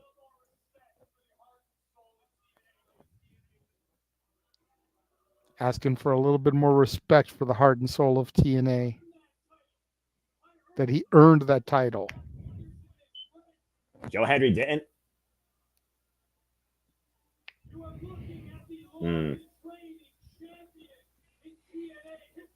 And the shortest. Facts are facts. That man at that table right there calls me the standard of TNA, and so did all of you once upon a time. Saying that the announcers call him the standard of TNA, and so did all the fans at one point. Guilty. I'm the best professional wrestler walking this earth today. Debatable. So whether you like me or not, I can hear somebody's television.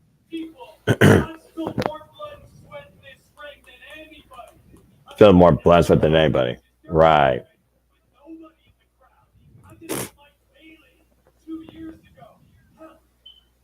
You did face through my belly near 60 minutes. Standing with a black heart. That's what you are. Standing with a black heart. Focus on one thing. I've lost it. TNA World Championship. I knew it. I told you, JJ, that Nick Nunes got a lot of targets on his back. Well, duh.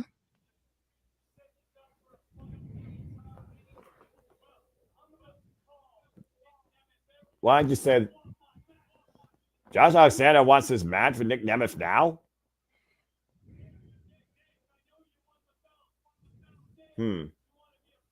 Once we find champion.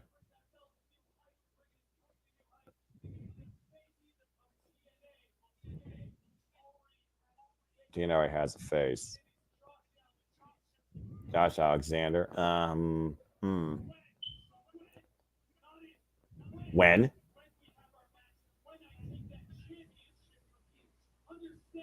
I was probably face TNA.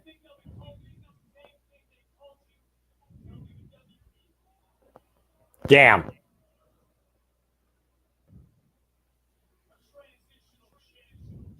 Damn.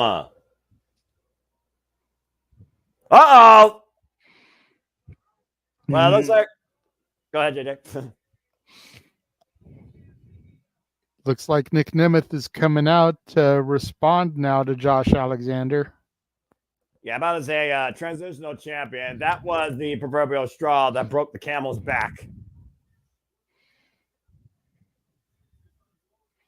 I mean, calling a world champion a transitional champion, that's about as big as an insult you can give somebody in professional wrestling. Especially somebody like Nick Nemeth that worked so hard to finally be above the system. Yep. Well, let's go ahead and hear what's on the wanted man's mind. Nick Nemeth, of course, who fought all the way. Oh! Well, no words needed. Nick Nemeth, the super kid, just dropped Josh Alexander. You know, there's another classic saying, JJ. Actions speak louder than words. I think Nick Nemeth said plenty. I tend to agree with you there. TNA chants ringing out loud and proud. As they should.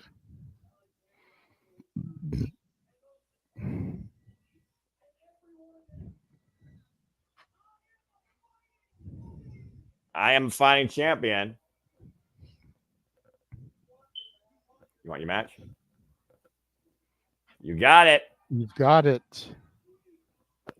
Next week. Next week, Nick Nemeth will defend the TNA World Championship against Josh Alexander. The TNA World Champion living up to that promise, saying that he will be a fighting champion, fight anybody, anytime. All you got to do is literally call my name and tell me that you are better than me, and I will prove you wrong. Nick Nemeth looking to do that next week. Still to come, our main event, Joe Hendry versus Wolfgang from Gallus. Wolfgang trying to get a little bit of revenge for Joe Coffey, show why the Gallus boys are on top. But coming up next, Zachary Wentz, Casey Navarro, and Dante Chen from NXT look to qualify for Ultimate X. And of course, and there's the official logo. Meachamized will be showing up in a trailer very soon. I've already got trailers made for the rest of the week. I'm not re-editing them. Yeah. So once we do the next re-edit, you will start seeing Bound for Glory pop up in the trailer. As we cut backstage to that son of a gun, the director of authority, Santino Marella. Making it official.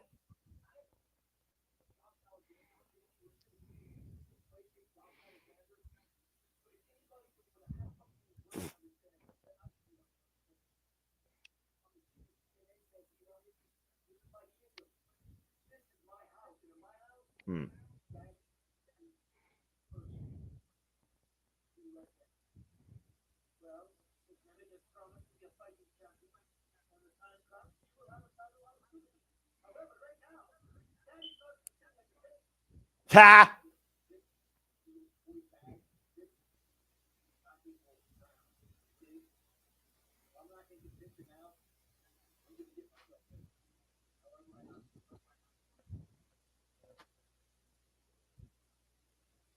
Kazarian needs to be careful that he doesn't risk suspension after putting his hands on the director of authority. As TNA director of authority Tina Morrell made official next week, it will be Josh Alexander challenging Nick Nemeth for the TNA World Championship. And it sounds like Kazarian is becoming a little bit of an impatient child as we get ready now for our triple threat match.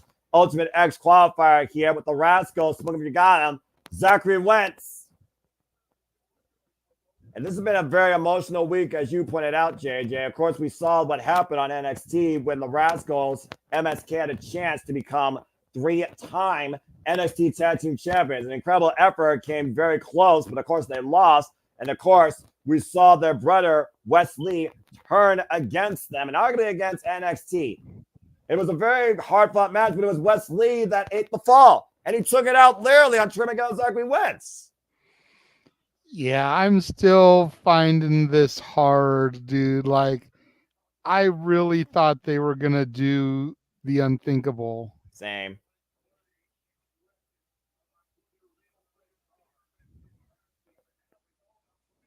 Well, it's not looking ahead now. Wesley is in the back mirror, as he should be. Zachary Wentz has to focus on what's ahead of him, and that's a chance to be part of Ultimate X to compete for his first X Division championship.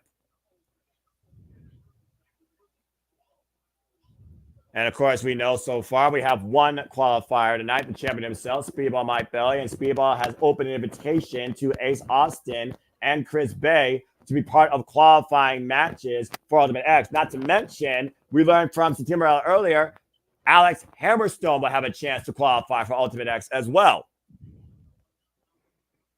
That should be awesome to see. I'll be curious to see how Hammerstone does in the environment. Good to see Casey Navarro back here. Of course, we saw Casey Navarro impromptu during the countdown to Under Siege, challenging for the TNA Digital Media Championship against the Laredo Kid.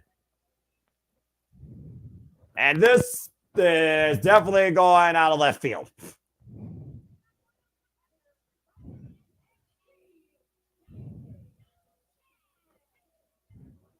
A great reception, though, here in Tampa, Florida for NXT's Dante Chen, the first Singapore-signed WWE superstar. Of course, we've been recently seeing this guy fuel the likes of Lexis King and challenge Ringo Page for the NXT Championship.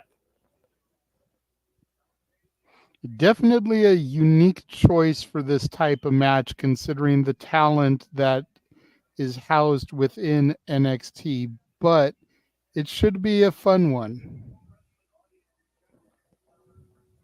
Again, TNA, we talked about before, it is the gateway to the industry. Everything runs through here.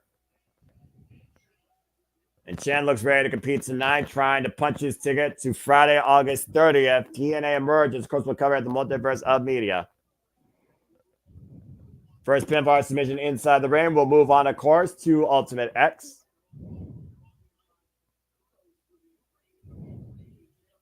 I like that fact that Speedball Mike Bailey is really trying to encourage everybody to come forward towards his title, let alone come forward to be part of Ultimate X. And we are starting off fast here. Deep arm drafts by Zachary Wentz and Casey Navarro and Dante Chen. Respectfully, there's a schoolboy by Dante Chen. Sunset flip, roll through, covered by Wentz. Crucifix cover now by Casey Navarro. And our kick out. Woo. Back and forth, fast and furious so far, JJ, and this Ultimate X qualifier. Yeah, this is definitely trademark X Division action here, the type of stuff that put TNA on the map. The first match was more about the no limits, no weight limits type of stuff. This is that pure, fast-paced cruiserweight style. And again, to qualify, you got to get the pinfall submission inside the ring. Casey Navarro, up and over, wrecking ball, drop kick off the second, and just wiping out second Wentz on the outside. Navarro right now holding up to his name and his style. He is the high flyer known as the Sugar Rush. Dante Chen reminds me of a young Ernie Reyes. When once you were a wee lad, did you watch Teenage Mutant Ninja Turtles 2? No. Okay. Dug underneath, up and around. Casey Navarro takes Dante Chen down with the DDT. It's a cover, hooking for leg. 2 count. Navarro seizing a chance here. Casey Navarro reminds me a little bit of Alex Zane, if I'm making comparisons here right now. Of course, Casey Navarro is also the current Warrior Wrestling champion. The Ultimate X Course title we talked about before, JJ. You have the original behind you, defined by No Limits. The greatest of all time that have come through TNA have held this championship. Many of them went on to even bigger promise, including the TNA World Championship, especially when Option C was officially ushered in. We're talking about guys like the most prolific X Division champion in this company's history 10 times over, Chris Sabin, not to mention the likes of AJ Styles, Samoa Joe, Christopher Daniels, Trevor Lee, or should I say, Grimes. And of course, our current champion, Speedball Mike Bailey, not to mention Mustafa Ali, who held that title since he arrived in TNA Wrestling. Chen gets a 2-for-1 there, taking advantage of Casey Navarro and Zachary Wentz. Irish whip, Wentz throwing the corner to Casey Navarro. Dante Chen right now. Oh, wow, what a pump kick. Pay attention to Dante Chen, folks. Ripcord, tilt-a-whirl, backbreaker. Nicely done. Here's the cover and a kick out and broken up by Wentz for added measure. The thing about the X Division, though, it is so fast. It only takes a split second to find your moment to get the win or steal it. Chen Very accurate. And Wentz, of course, right now, one half of the Rascals. Of course, Trey Miguel is a former X Division champion. Zachary Wentz has yet to hold the X Division championship in his career. And what is Casey Navarro looking for out of the corner? And Chen holding up Casey. Oh, wow! Blockbuster DDT combo executed by Wentz, and all 3 men down. Beautiful one special, courtesy of Zachary Wentz here, JJ. Who's going to join Speedball Mike Bailey here, and who else might join the field? We've got the likes of potential names like Alex Hammerstone, Chris Bay, Ace Austin. You want to trim Miguel might want to get back in this top picture. Double stomp applied to Dante Chen. Knife edge chop, combination offense being applied here by Wentz right now. Catching Casey Navarro out of midair, sending him down hard on the mat. German suplex to Casey, folding him up and over. Of course, running off emotions. We talked about earlier about NXT GAB. Handspring, rising knee strike, wipes out Dante Chen. And Wentz off the top rope. Massive cutter. Jesus. Cover on Casey Navarro, and Wentz is going to Ultimate X. Noah, take a look at this image on the screen. Okay, that's a little bit scary. Doesn't he kind of remind you of him? A little bit, yeah. And honestly, he probably had that shocked expression when he first came in here about the whole claw thing. That being said, Zachary Wentz is the second person of 6, now part of Ultimate X, alongside the champion, Speedball Mike Bailey. We are not done yet, though. It's been another nonstop action-filled night, and a lot to look forward to next week on TNA Impact here Thursday night. It's our main event up next, folks, as Wolfgang of Gals of NXT goes one-on-one with a longtime rival, Joe Hendry. Yeah, see, the whole thing with the Rascals really kind of was running space in my head a little bit earlier when this picture was posted by Trey Miguel. Mm-hmm. Wesley, like, man, that kind of hit a little bit because that shows that he's been to the PC before. Yep. You know, even though not shown on TV type of thing, pre NXT. Man, that just kind of hurts. We go back to Steph DeLander now wearing a night shirt, sitting on the bed, silk pajamas, answering the door, and it's Matt Cardona.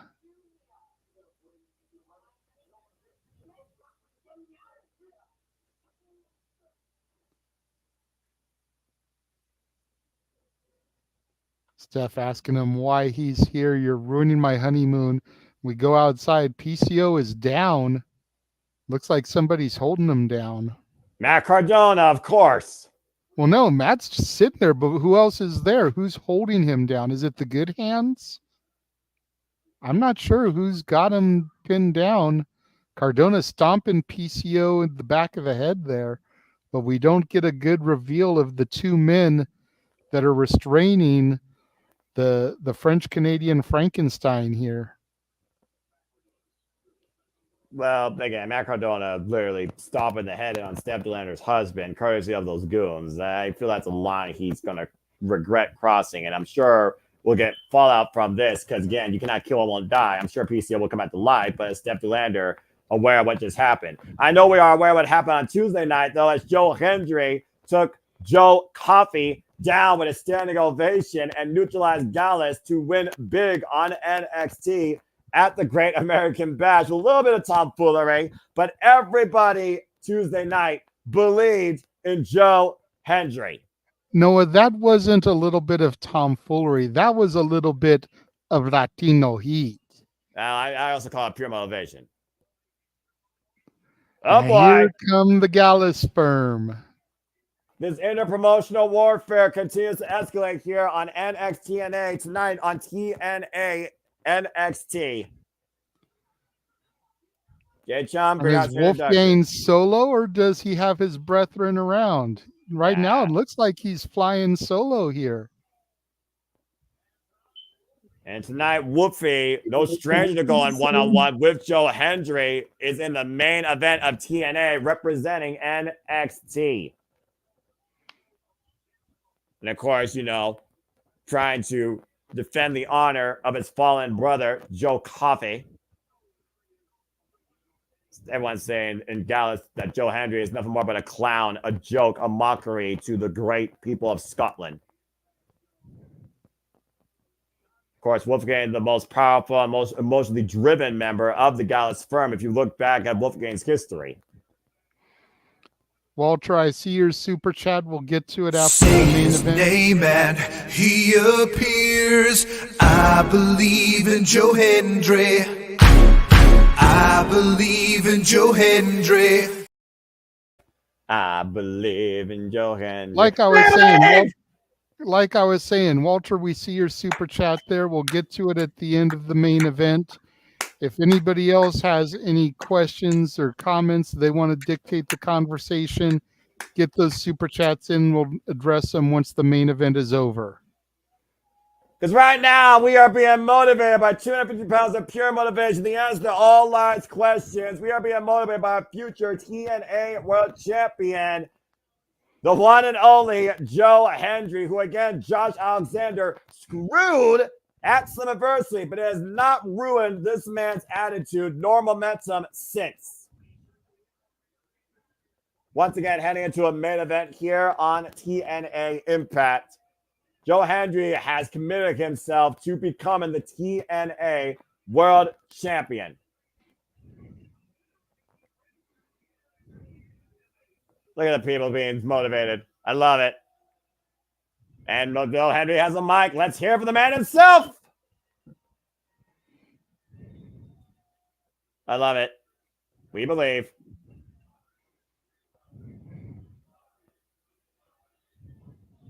Everyone believes. Except for Keen A-Train. You hater. I love it.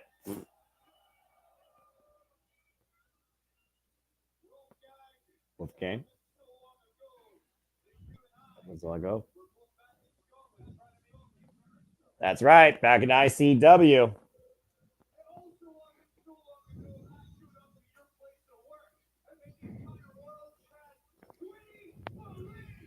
I believe! I also believe. I'm just not going to shout it as emphatically as you do. Well, I got to try and wake myself up, and Joe Hendry helps me with that. I have to have some voice when I go to my actual day job tomorrow. Right. But I say, yeah, he ruined that concert, hater.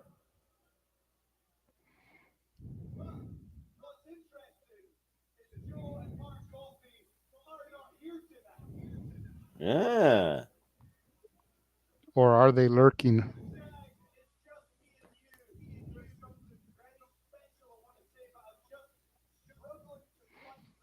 Trying to find the words.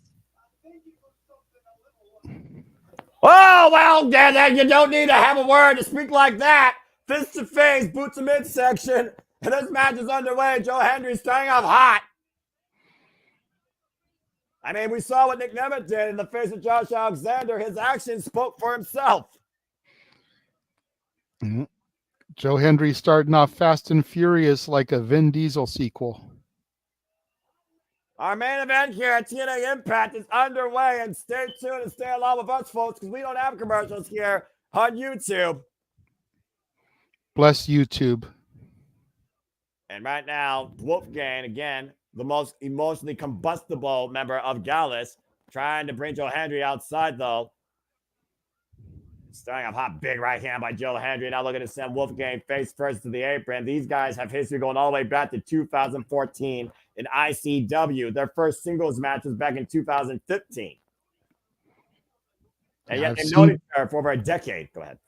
Yeah, I've seen some of the songs that Joe Hendry has performed in ICW dedicated to Wolfgang. Exactly. Oof! Again, you can go check out Joe Hendry's greatest hits, courtesy of the Joe Hendry YouTube channel. Go check out his greatest hits, including Can You Please Get Fired? Because it happened twice before. You Are Banned from Diamond. Of course, his most recent great hit, they got actually made from Scotland because of their facial hair. Joe Hendry, so prestigious. He is the prestigious one. Local hero. All right, that's enough of that. And right now, Wolfgang and Joe Hendry fighting on the outside of the ring. There's Spencer trying to get both these men back inside where the decision should be rendered. And of course, we now know where Bound for Glory is, Jaden. You almost wonder if Joe Hendry is sending his sights towards maybe being Bound for Glory for the TNA World Championship. Joe Hendry, too smart for Wolfgang there. I love it. This has been a crazy summer for Joe Hendry when you think about everything this man's been through.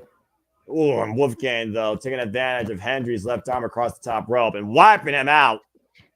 I mean, to be honest, it's probably been a crazy couple of years for Joe Hendry. I would say that starting off last year with that feud with Moots, we were talking about it a little bit yesterday, the .com match and everything. That was really the beginning of the rise to the Joe Hendry we all know and love today. Well, Joe Hendry even said on Chris Van Vliet, he always knew he had the potential. He just needed to foundate the character, and TNA allowed him to do that. That script being applied here by Wolfgang, though, with the cravat, grounding Joe Hendry here. Trying to snuff out the rally. Take the crowd out of the match. You played the match more in your favor. Of course, Joe Hendry, like I said, the most prolific Impact digital media champion in this company's history, 260 saves, including 2 victories over Moose during that run. Oof, man. A big shoulder right into the left arm. Wolfgang's been able to slow the match down now a little bit. You got yourself. It's smart strategy here being applied by Wolfgang, though. Joe Hendry, though, trying to feed up the crowd, trying to get back into this match. The will of the people that believe. TNA's Joe Hendry taking on NXT's Wolfgang. Yes, folks, you're not delusional. It's TNA and NXT on TNA Impact. In the main event. Yes, I was about to say. Nice rising knee strike, though. Wipes out Wolfgang. What a nice been here, by the way. Just to review, we have Casey Navarro and Spiel My Billy qualifying for Ultimate X. We know that Alex Hammerstone will have an Ultimate X qualifying match. Joe Hendry just put a Samoa Joe. We also, of course, had Jordan Grace defend her TNA Knockouts World Championship against Rosemary for an Ash of Ignorance, causing to be a no contest. That really pissed me off, by the way. We know next week we're going to have Giselle Shaw versus Tasha Steelz with 3 referees. What the fuck are you thinking, Santina Morella? And we know we have a TNA. Yeah, go ahead. I was going to say, we also know we've got a TNA World Heavyweight Championship match as Nick Nemeth defends against the Walking Weapon. Not to mention, if Kazarian wants to put himself in the TNA World Championship picture, boy's getting a little bit. I'm sure we'll have a few more Ultimate X qualifiers as well. And we know that Alex Hammerstone has been given one, and Speed on My Belly opened the invitation to former X Division champions Chris Bay and Ace Austin, our current TNA World Tag Team champions, as the system opened things tonight, saying that we are going to regain all the gold as Wolfgang scoop slams Hendry on the floor. And you got to wonder if we'll see any more NXT involvement in those matches, or was Dante Chen it? And right now, Wolfgang is just trying to literally take the people out of this match and take all the motivation away from Joe Hendry here. That was a hard slam on the floor. And look at Wolfgang mocking. Waving his hands from side to side. He believes. That Gallus boy's on top. He's got the count of 10 to get back inside the ring, though. Count of 9. Hendry, come on. Hendry beats the count. Last second. And Wolfgang, though, immediately back on the attack. And again, can't blame Wolfgang here. You got a vulnerability in your opponent. You exploit it. Oh, jeez. This is the Gallus style. This is not a brawling brute. This is just a mean, brutish Scot. Bone on bone right now. Literally face-washing Joe Hendry with his forearm. Joe Hendry still favoring the small of his lower back. Throwing off the ropes again, and another shot to the small of the back. And Wolfgang right now just seems like he's enjoying this. He's taking his time with Joe Hendry. I'm not sure how wise that is.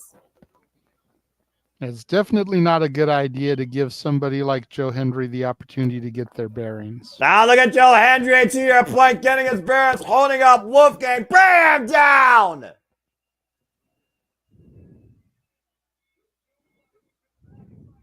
That suplex backfires on Wolfgang now and renews new life in Joe Hendry in this match.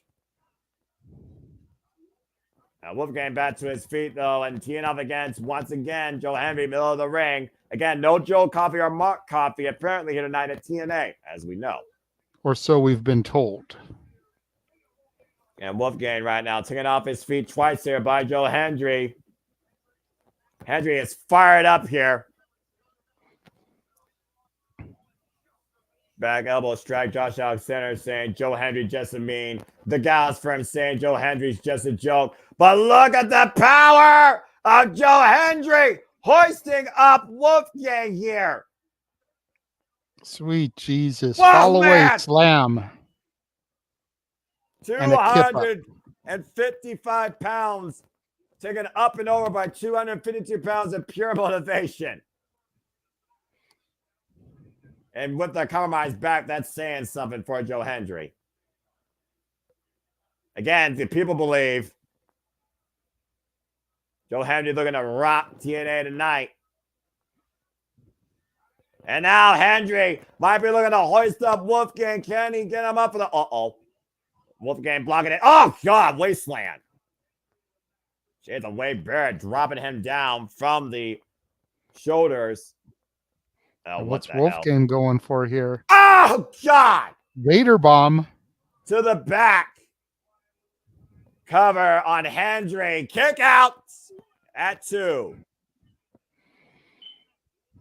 2.5 at least, Noah. Wolfgang almost put him away there. Well, again, the massive frame of Wolfgang. I think it played to Joe Hendry's favor that Wolfgang didn't have his body fully pressed down in the cover. And now he's thinking about going up top. He might be looking for the howling here. His variation of the Swanton Bomb. I first saw this back in ICW, and the howling denied tonight by Joe Hendry.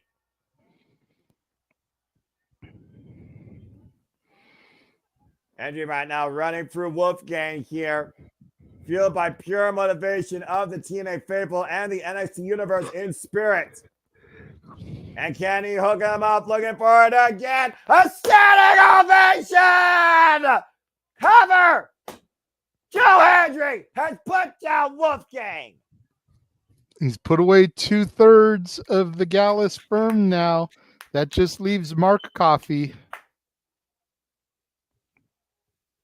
Again, I will say it until I can't say it anymore. Do you believe Another look at this, by the way. Look at Wolfgang up the top rope, JJ. Looking for the Howard, that ridiculous swanton bomb. Joe Henry thankfully out of the way, and Wolfgang is number canvas. And then hoisting him up with the Comar's back with a beautiful standing ovation. And Joe Henry makes it 2 in a row against the Gallus boys. More roadblocks are going to continue to roll in front of Joe Hendry, but as long as we believe, I believe Joe Hendry has everything going for him to be TNA World Champion. Oh, Hold on, we're hearing about something going on backstage. Cameras are about to find out what's going on. The system and Mike Santana. Oh, that's Mike Santana. Well, the system called out Santana earlier, Moose wanting a piece of him, so Santana's answered the call. Well, let's keep in mind, Santana said that literally he has Moose on site.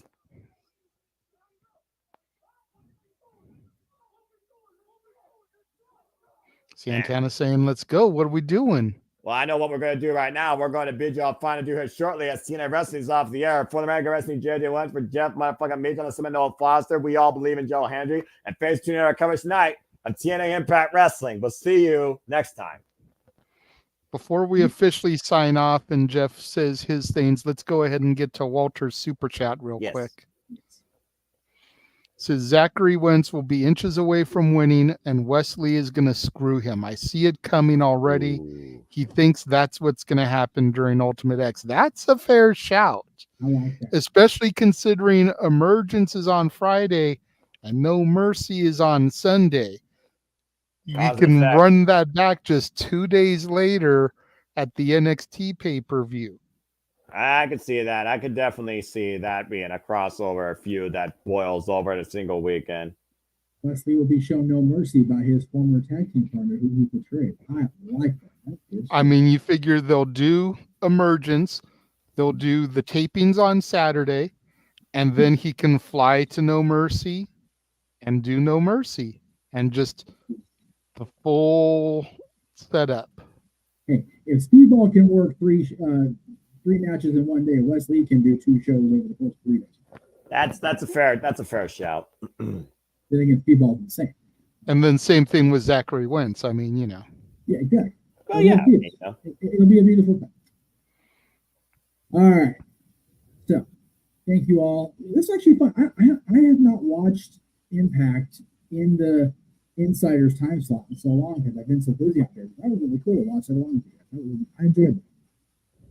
All right. So we do all the content around here. We cover everything because we're psychopaths on this. Yeah.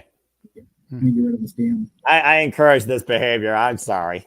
Unfortunately, this graphic is out of date. We're going to have to remove Mission Pro Wrestling as there was a statement made today from Mission Pro and Thunder Rosa that after the show on the 17th, they're going to be taking a hiatus. They don't know how long.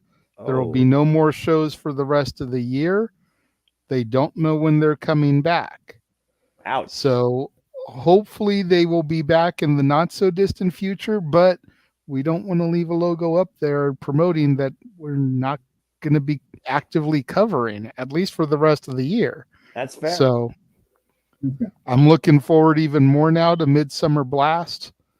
Izzy Moreno's second title defense. She did defended once at a house show for Mission Pro earlier this month.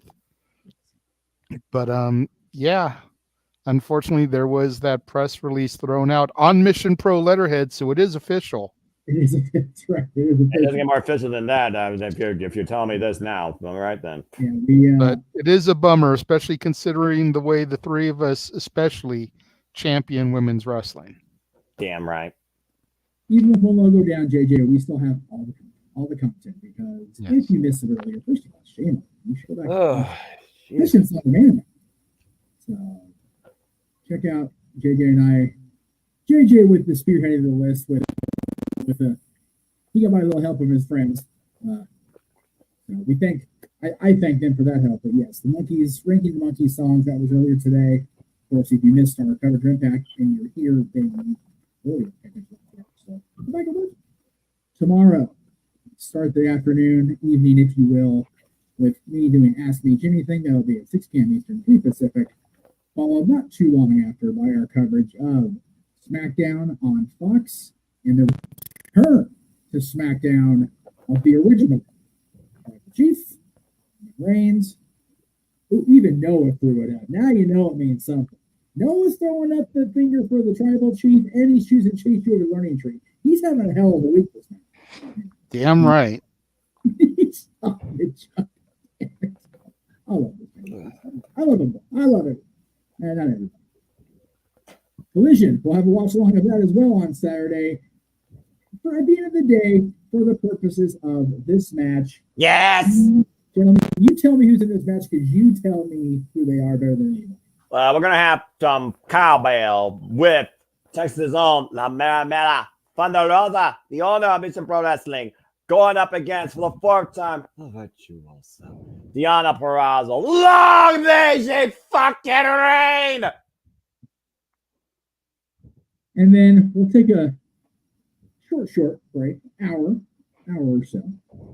And we'll be live with our shenanigans as we do. Hosted by the Renegade himself, J.J. Williams. Open mic night. And then, oh God, we're going to rest on Sunday. It is God's day, so we are going to rest. So this is a little bit. Amen. Right. And then, of course, all this stuff coming up next week, culminating with our coverage of Mission Pro's event and then open mic night after that. Yeah, we got a lot of shit going on next week.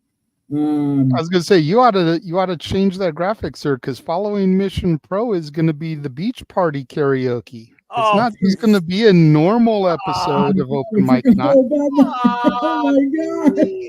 We gotta see next week. No, the wheel. Fuck you at the wheel. Oh yeah. So this week on open mic night, I will be showing the wheel off for the first time. From what little he's told me, the wheel is on one. Why do you do this to me? Noah, this isn't the first time this week that I've done this to you. Oh, no. And again, as we were talking about earlier with the watch along trailer, why don't we go ahead and simply, as we get near the end here at 30 minutes, we'll dive down into our schedule for the total non-stop content week here in Multiverse of Media. Again, after the night here on NXT, we are far from done here in the Multiverse of Media. We'll keep you in tune with wrestling and entertainment through the rest of the week. You already saw Statboy Sports Bar earlier with Joy Lou. Coming up tomorrow, of course, is the Greg Cherry Show. You never know who's going to be on there, what weird laws might be discussed. You always can find it here Wednesday, 7 p.m. Standard Time, 4 p.m. Pacific. And then immediately following that, the live watch event schedule continues this week with AEW Dynamite. Matches included but not limited to MJF giving an eliminator for the AEW American Championship against Kyle Fletcher. And Bryan Danielson going one-on-one against the Last Outlaw, Double J, Jeff Jarrett in a no-disqualification match with special guests, Ricky the Dragon Steamboat, and more to follow as we continue our path to All In. Yeah. We also know that the Bad Apple, Brian Keith, will be taking on Katsuyori Shibata with the Learning Tree, Chris Jericho, on commentary. Oh, God. As long as Shibata breaks his arm again, I'm happy. And so my question to you is, would you rather deal with the Learning Tree or Chase University? Damn it! You son of a bitch. You son of a bitch. You son of a bitch. You're wrong for that. You son of a bitch. You fucking suck, JJ. God, if I had to pick the worst of two evils, or the lesser of two evils, as the freaking oxymoron says. Let's see. Do I care about Chris Jericho right now in the midlife crisis tour? No. Have I ever cared about Big Bill? No. Do I think Brian Keith, who worships the ground Chris Jericho walks on, is better for his career? No. I believe Thea Hill has a little potential to one day be champion in NXT. And only because the fact that Thea Hill matters to me, I would take Chase U over the Learning Tree if I had to pick with the two. We got him, everybody. You fucker! You fucker! You fucker! Anyway.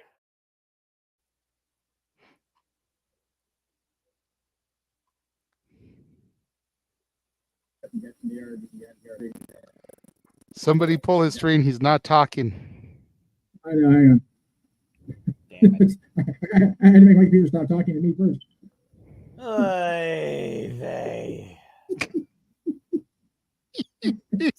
We are bad people, Jack.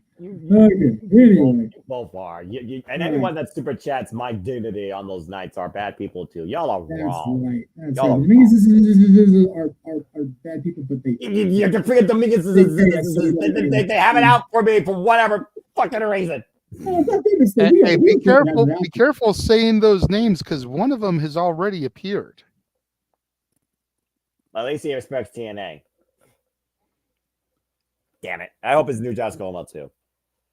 Yes, Emmanuel. We hope your new job is going well.